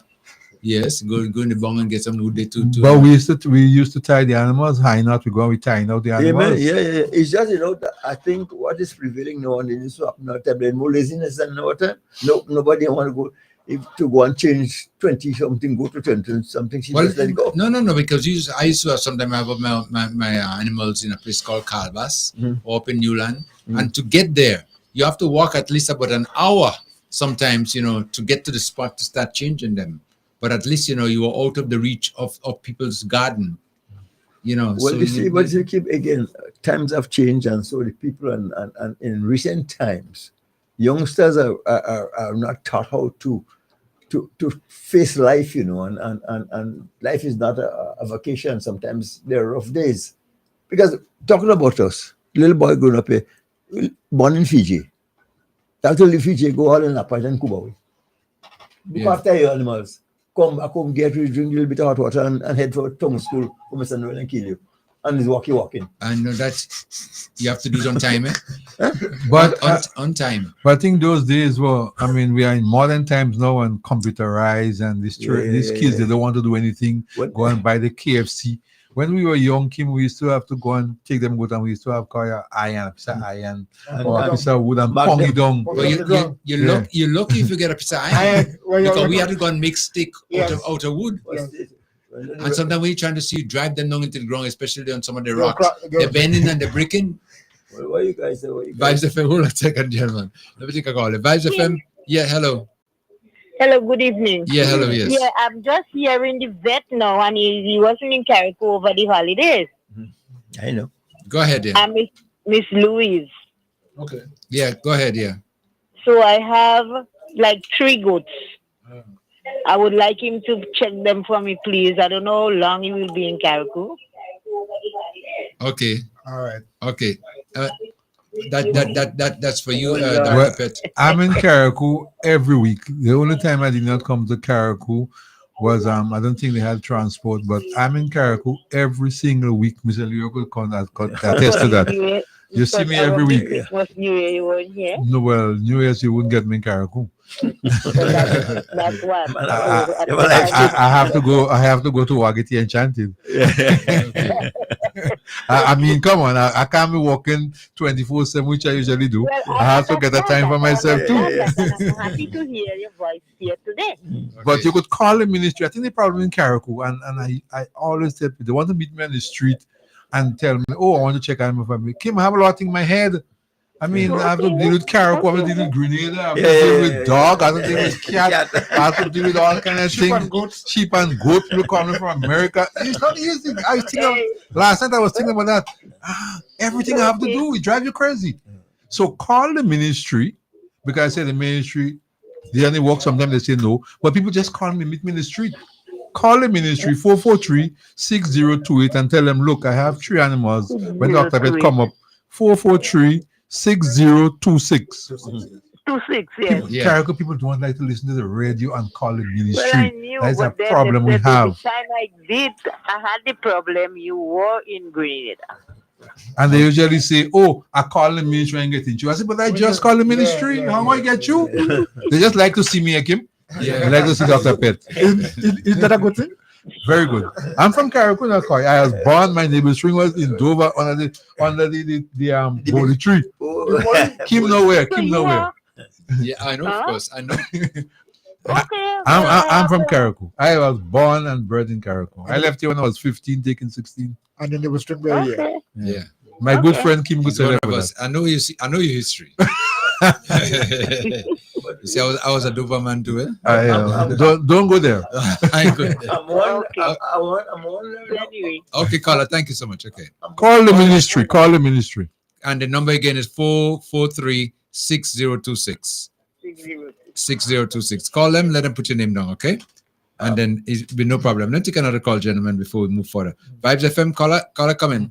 Oh, hi, good afternoon, everyone on the program. Yes, good afternoon. Happy New Year, Thank you, especially and to same to you. Dr. Pitt. Yes, thank you, and same to you. Dr. Pitt, I'm calling to find out whether the new stock of animals we're getting, if we, by any chance in Carriacou, because I'm sure you recognize my voice, I know. if we're going to get any. Well, I think so. I'm not directly involved, but I'll talk to them about it. I think so. Once Grenada get, Carriacou have to get.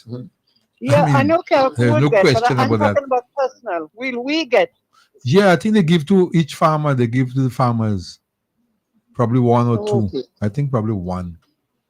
Okay. And then All you'll right. have to Could you breed just and give send us your number on the phone, please, instead of us having to call the ministry?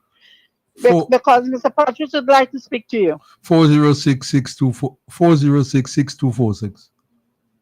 You hear, Carl? 406 You wrote it down? 6246. 406. 6246. Yes, I think Mr. Patrick's got it. All right, okay. All right, thank you so much, Dan.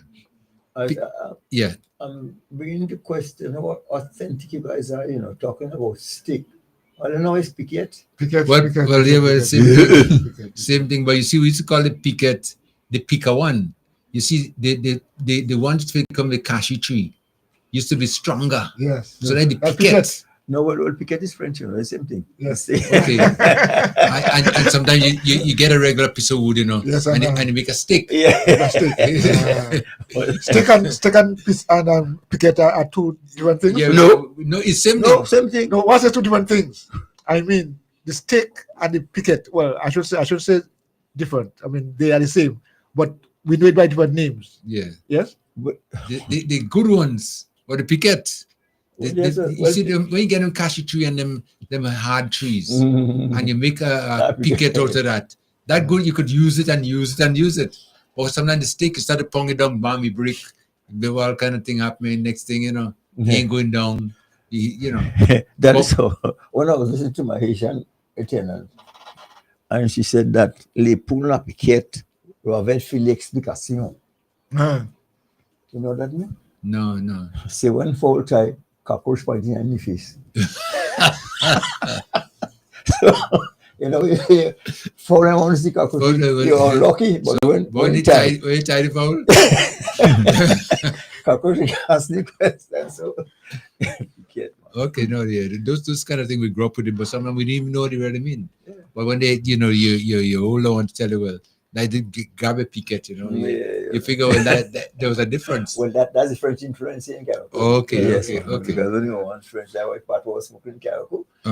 Years ago, all the old people speaking part about when the French left, and we gone back to good old England again. All we have left for us is good manners. But the problem is that I did French as a diploma, but and Spanish.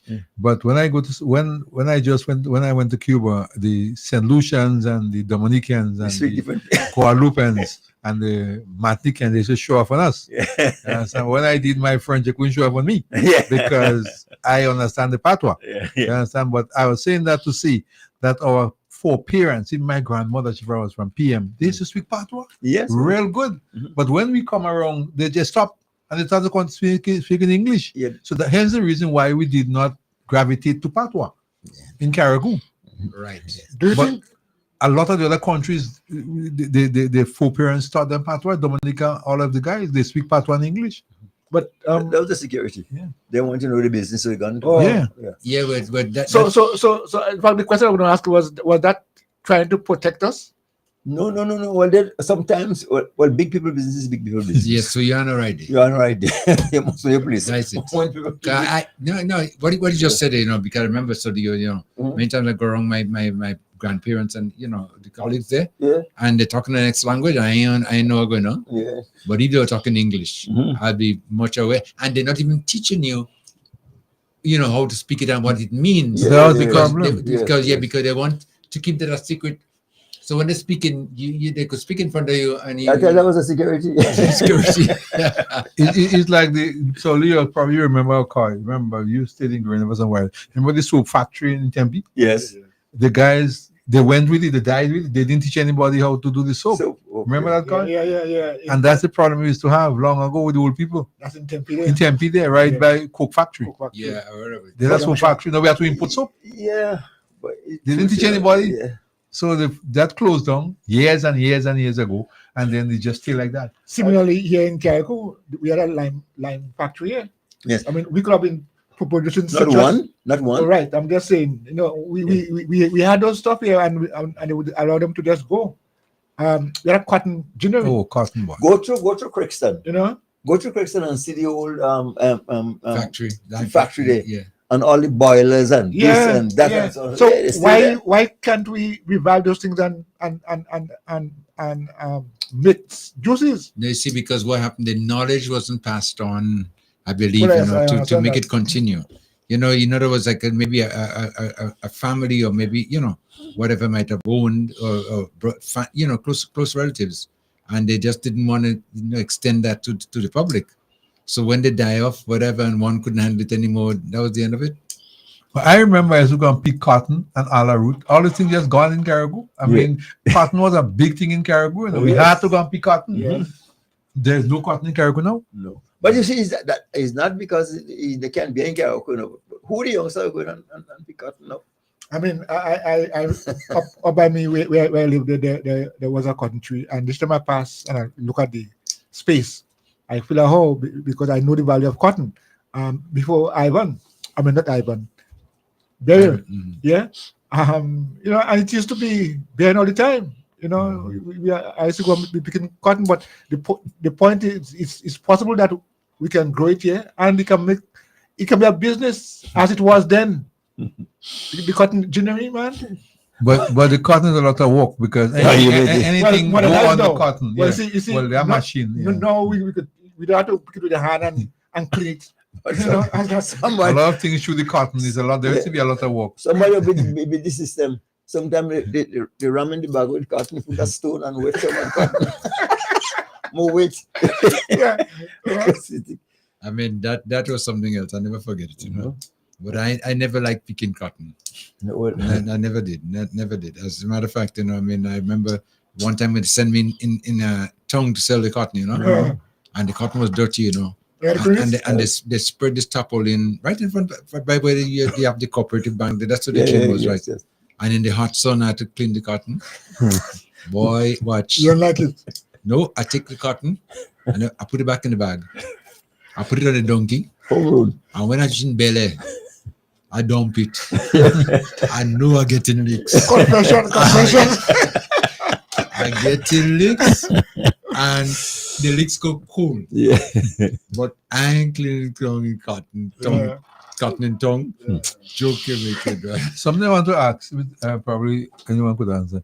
Remember in Carriacou, we used to have a lot of potatoes. Yes. What become of that? Ground potatoes, yeah. Ground potato. What become of that? We stopped planting. We stopped make bank. Yeah.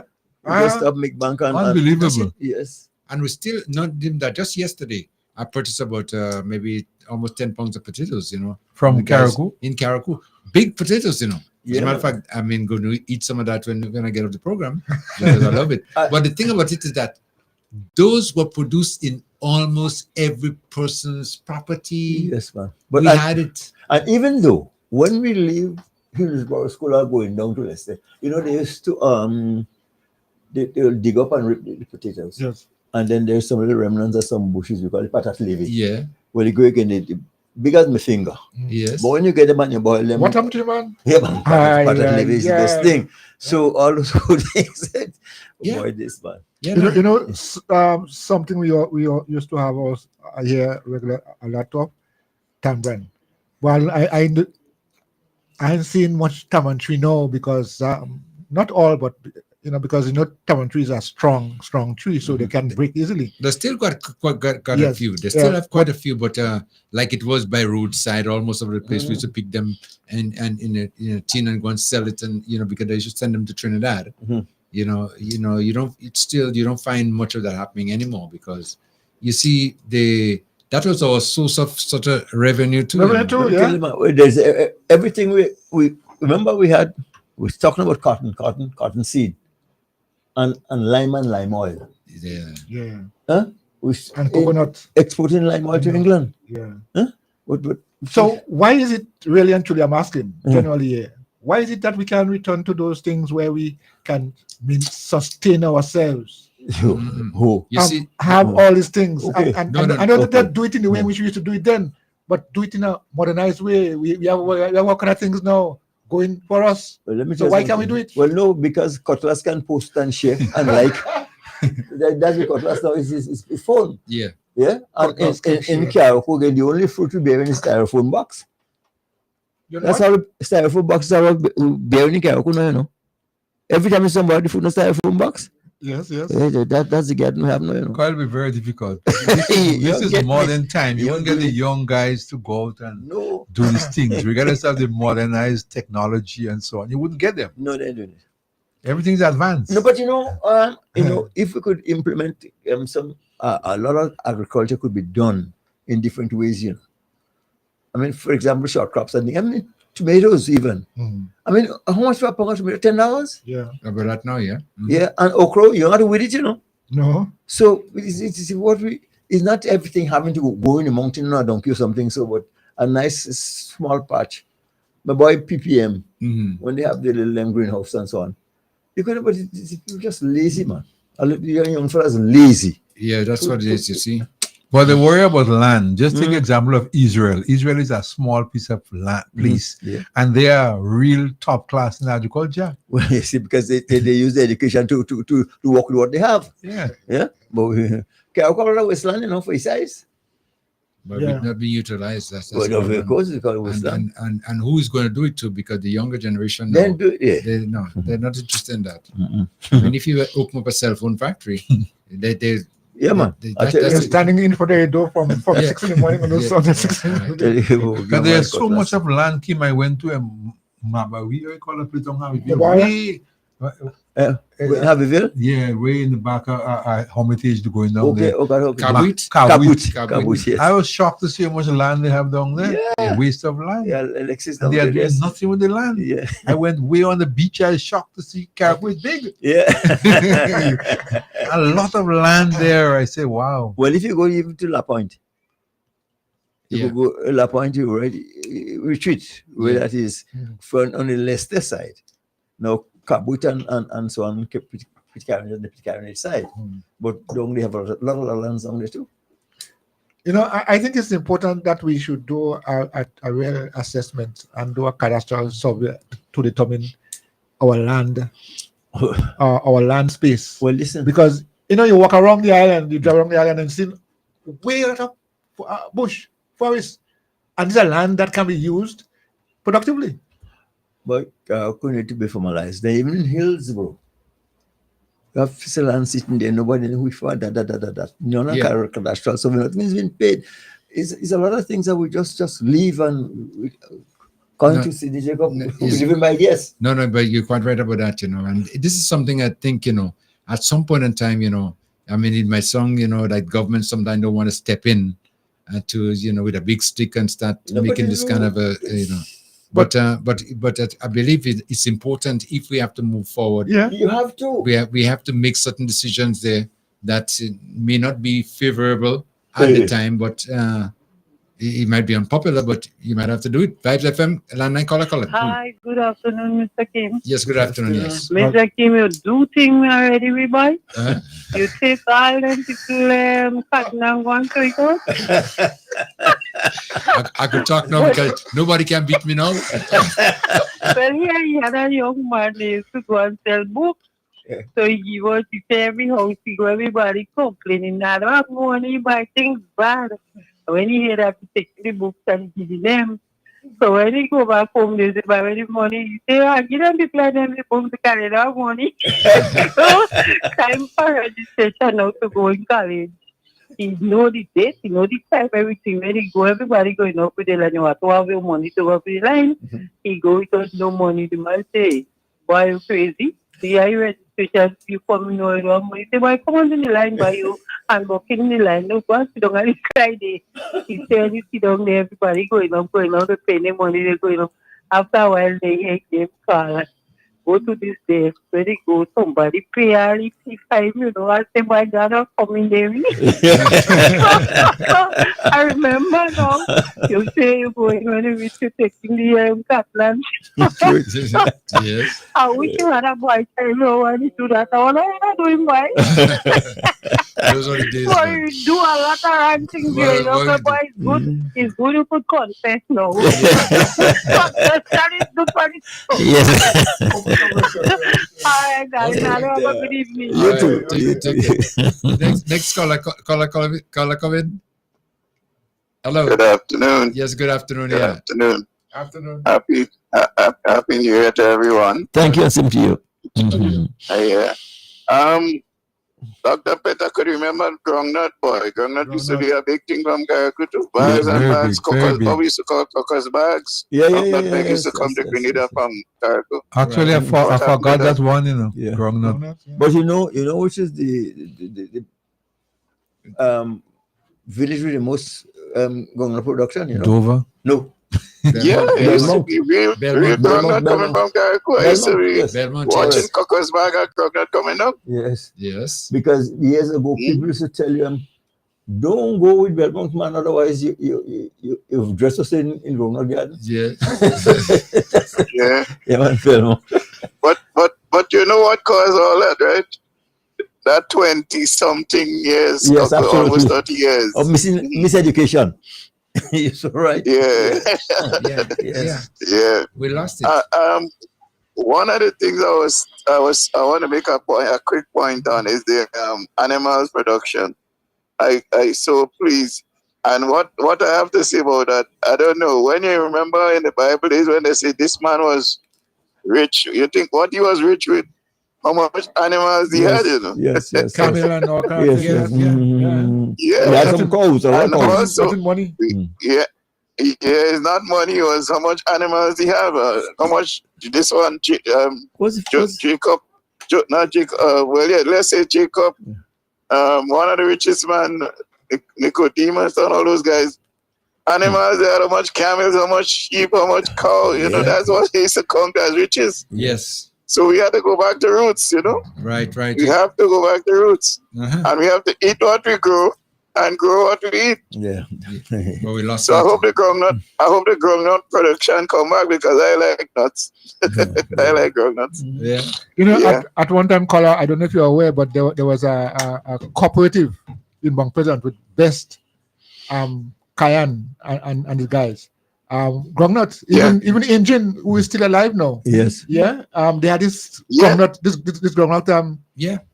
And you know how much was a butterfly groundnut?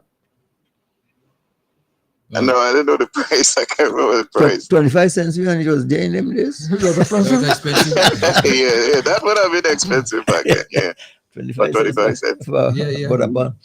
Yeah, I think we need to revive all those things, you know. No, you can't. When I say revive, I mean, come on, we have to survive, you know. So what we do? We're just depend on import. You know, everybody was telling me, but you know something in Karaku, people don't dig grave anymore. I say, I know why, you know.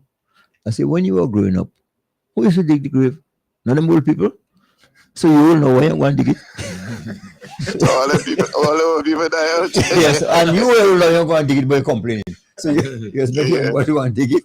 But I'm happy you brought up the point about animals, because I realized in Karaku now, Koi, you remember Kim, I didn't know Solio, but I knew Kim and Koi well. And we used to have a lot of cows You don't see that in Carriacou anymore. Only place you see like Lorena, Anju, and few people, Granby. Yeah.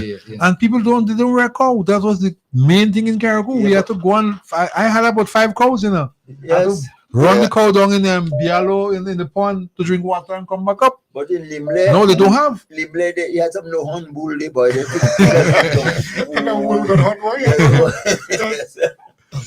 People don't wreck cow anymore. Yeah. Also, Carriacou is known for the black belly sheep. Yes. I remember that too. Not anymore. We have it again. We have it again. No, it doesn't exist. Different times, different people, man. But before I go on the bus already, and the bus may pull out anytime soon, I have to ask one question. Who is the opposition leader? In Grenada? That's all I have to ask. In Grenada? The opposition leader. I know who's the leader. I know who's the leader in waiting. Are you asking the question? Are you asking the question to get an answer, or are you just asking the question just to throw out for us to think? Who's the leader? No, I want to get I need to get an answer. I don't know. His Majesty opposition. Watch. Yeah. Let me tell you. That's a question that's going to be asked quite a bit until we get a proper answer. Well, no, it wasn't changed. It wasn't changed. No, hold on. The leader of the NNP party is supposed to be the opposition leader, right? But right now it's the reverse. Well, the chairman then. The chairman is the leader of the opposition, right? Yes, yeah. Now I'm saying is the yes, okay. The chairman. And the leader of the opposition, the leader of the party, is the leader of the party. So I'm about to say something that may not sound right, but I'm saying it still. Right. So I'm actually seeing a dragon with 2 heads.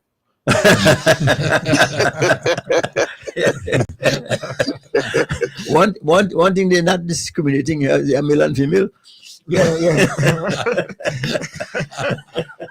I seen that 2-headed dragon. I know that's what I'm seeing. Kim apparently going back to genetics now. Somebody crossbreeding. That crossbreed, man. That genetics. Anyway, guys, I have to leave now. Because I want to pull out. Okay. So we go talk again next week. Yeah, we have a grafted leader. Okay. Everybody, okay then. Everybody have a good 2025. Thank you, same for you. Okay. All right, bless. Bye. Yeah, but that what he just said there, in the end, is something that's going to be. We have to sort it out. The leadership or the leader of the opposition? Yeah. Well, I mean, as I said, I mean, it wasn't changed. So, I mean, until it changed, then we could say, who is the new one? But it wasn't changed. The leader of the opposition is the same person who was the leader of the opposition 2 months ago? Yeah. 5 months ago? No, but usually, hold on. The leader of the opposition will also be the leader of the party. Yeah, but the leader of the opposition, Kim, is that the person who commands the most support in parliament. So listen. No. So the governor general would confer that on somebody who comes and say, "Listen, I command the authority or the support of." Similarly, No. You have it wrong. Well, let me take a call. The Vibes FM. What's up? Caller coming. Hello. Good afternoon. Yeah. Good afternoon. Yes. Hello. Yes. Yeah. There's a lot of noise.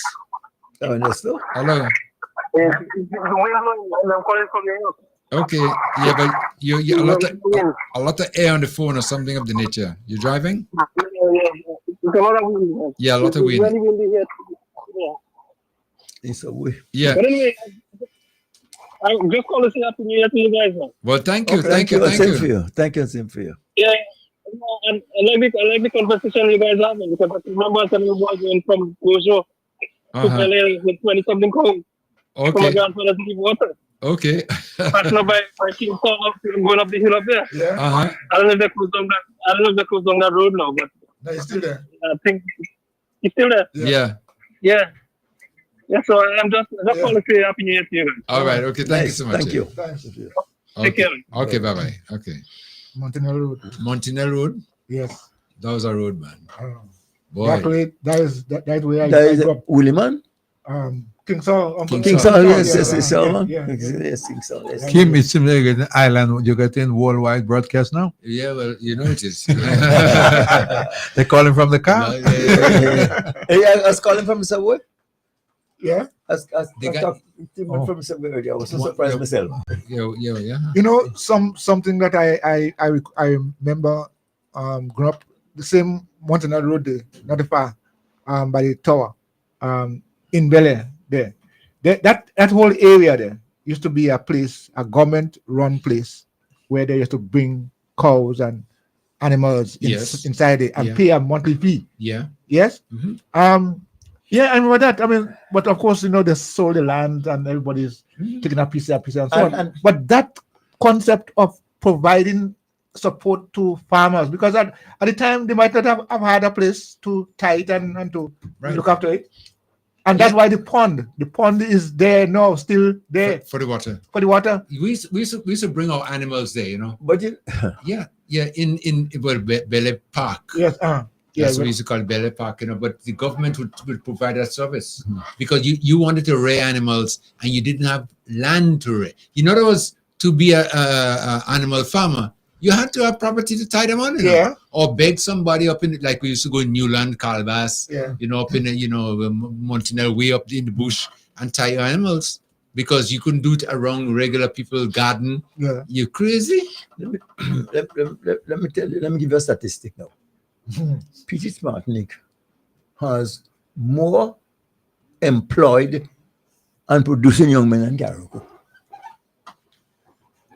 More employed and producing. Yes. Young men. And you could start by just saying, check the tuna stock. That area alone. How many young men from Petite Martinique that are working there? Petite Martinique have probably about more than 60, 72 tuna boats. All stocked and ready to go. In Carriacou, no fellas doing that. No. No, I'm going to walk. You're right. Whole loafing and that. We have it, you know. Yeah. You're right about that. What do you mean? Yeah. Big time. I was going to see, even back with Petite Martinique, you see all them young fellas and they're doing something. What does? I can't find. You check it out. Yeah, that's a statistic that needs to be. You check it out. I bet you in the morning. Yeah, on that one. All Petite Martinique young boys, they're working. They're employed, yeah, and they're doing well. Oh, you man. Drinking seems to be the employment of choice here. Yeah. Drinking. Yes. The more you could drink, the better for you. The better for you. Mm-hmm. But on that note of the tuna, Kemal always, that's why I admire him, speaking about we should, in all these years, 23 years, how many years, we don't, not even a factory. You know, you go in, you're getting the tuna. We need to have a factory in Grenada. I mean, before I die, I need to see a factory that we could produce tuna, we could produce meat in the tin, you know. Everything we had to buy from overseas, from Trinidad, from the States. We could produce that here. Because during the revolution, we had factories. And guess what? You see that tuna industry here? One of the shareholders is in high places, you know. Yeah. Well, those say, So all those things, implement those things. There's a reason why they don't have the factory. Yes. Shareholders in very high places. Say no more. Say no more. Only the gentlemen. Anyway, we have to try to wrap up the program now, gentlemen, you know. It's always good to go back and see our history, which is so important. Sometimes we have to remember where we come from, where we are today, and sometimes we want to relive the past, you know. We owe that program to Carriacou and Carriacou because you see our youngsters, a lot of them don't even realize what we did and what was. But no, they don't. No? Yeah. No, just in here. Oh, yeah. They don't realize the things that are possible, things that we did. Yeah. Anyway, I was telling them that my aunt in Leicester grew own rice in the lago in St. Louis. Lady making own butter. Yeah. With a bottle of milk and a pillow. You never seen that experiment? No. I grew up in that community as well. We're getting yogurt, you get milk, you getting everything else. Oh, we gone left. And the cheese. Cheese. Yes. We gone left. No, they used to produce that. Yeah. And it was, I mean, they never passed it on though. to us, because I remember, what, I had to just bring the milk and whatever, and milk cattle and bring, and they say we go make butter and things like that. And then next day, you see butter. But Kim, people ask me, why are you looking so good? I say, I'm from Karakou. I mean from Karakou. I say, for the amount of cuckoo tea, cuckoo and milk, cow milk I drink, and bokusu peas, and black eyed peas I eat, I had to be looking good. The real Makai. Yeah. The real one, eh? Yeah. No. Black sagebush, black sagebush tea. Yeah. Well, our tea was regular, like Santa Maria and Man Better Man and whatever, just draw Black stage is black stage too. Black stage, but black stage is very good antibiotics too. Yeah. Yes, and for antibiotics. Yes. Yes. Yeah. And Santa Maria, when I'm afraid that really. Well, I tell just the other day, when I had a cold, and one of my listeners, were listening and they sent some bush for me. When I bought a bush watch, by the time I drink the second cup, I was good. But I don't know how the older folks understood that. What? Because they tell you certain things, drink black sage for 7 days and stop. Right. They give instructions. Well, when you go to get your medication and they put on, take 1-3 times a day. Yeah, but not only that, but you see, when you do the antibiotics, you start 5, 4, 3, 2, 1 Right. come down. That's how you take it. So by the end of that period, you stop. But how those old people in Karakou now taking black sage 7 days and stop? And stop. That was an instinct, man. No. They give instructions. I remember, very well, how to take it too, and when to take it. My grandmother used to cure people with asthma. Unbelievable. Yes. Unbelievable. I remember once I gave you a story. There was a cow giving birth. Willie Bascom. Yes. He always said to me, Dr. Andrews, you had to be a vet, I say, why? Because you see your grandmother, she was everything in Dover. She is so, when you have a child and they know is the father, you come by her and she look at the toe and she'll tell you who is the father. When somebody keeps something, she puts some holy water in the glass, and once the glass start, the hands start shaking. It's you. And then, I remember when I was small and there was a cow giving birth, and the uterus came out. Yeah. My grandma took a big stone and pushed back the uterus with the big stone in the cow. Yes. And the cow survived. Yes. So, will you say, remember that? I said, yes, I did. He said, that's why you are a vet. Unbelievable. Yeah, boy. That's all time doing. Yes. No, but their knowledge was something else, And we know, we modernize. We have technology. But anything to do with anything, they had a remedy, a way to do it. Yeah. That was it. I know sometimes, they I remember you talk about the cows giving birth, and they went to the vet. Well, Mr. Clem was the name. I'll never forget the name. Mr. Barrett. Empiric vet, yeah. Mr. Barrett and them there. Well, you see that you're talking about George Andrew, Lorena, rearing cow and pigs and so that. That's something that this young man grew up with, and he never left him. Never left him. Yeah. He could tell you so much crap. No, because they knew exactly what to do, when to do it too. Mm-hmm. And the results was always perfect. Mm-hmm. No flaws, no nothing, So, but we have gone past that now, Whereas in those days too, it's like, there are a lot of things in the environment. It's not like before. Before we were clean. We had a clean environment. No, we don't. Yeah. The environment is polluted. So a lot of diseases, you have a lot of bacteria, a lot of viruses in the air. Before we didn't have that. We used to just do anything, and I'll say they're trying something and they get you. But medically, they didn't really know what they were doing. Yeah. But now they can try that, Kim. Now it's different. A friend of mine just messaged you quickly before we wrap it up. He said, listen, he says, watch, one time when the baby born and the grandmother and them decide to go to claim, he nervous like crazy. But that's a DNA. I'm thinking I was nervous like crazy. Because when they look at the foot, the hand on the foot. They come back and they say, juicy there. God mind your grandchild.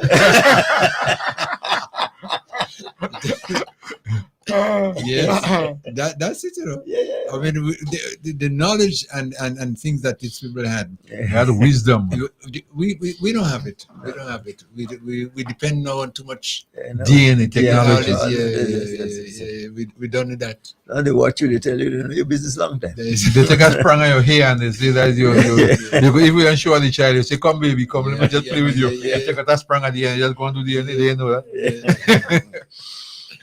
Anyway, yes. Gentlemen, we're going to wrap it up now, okay?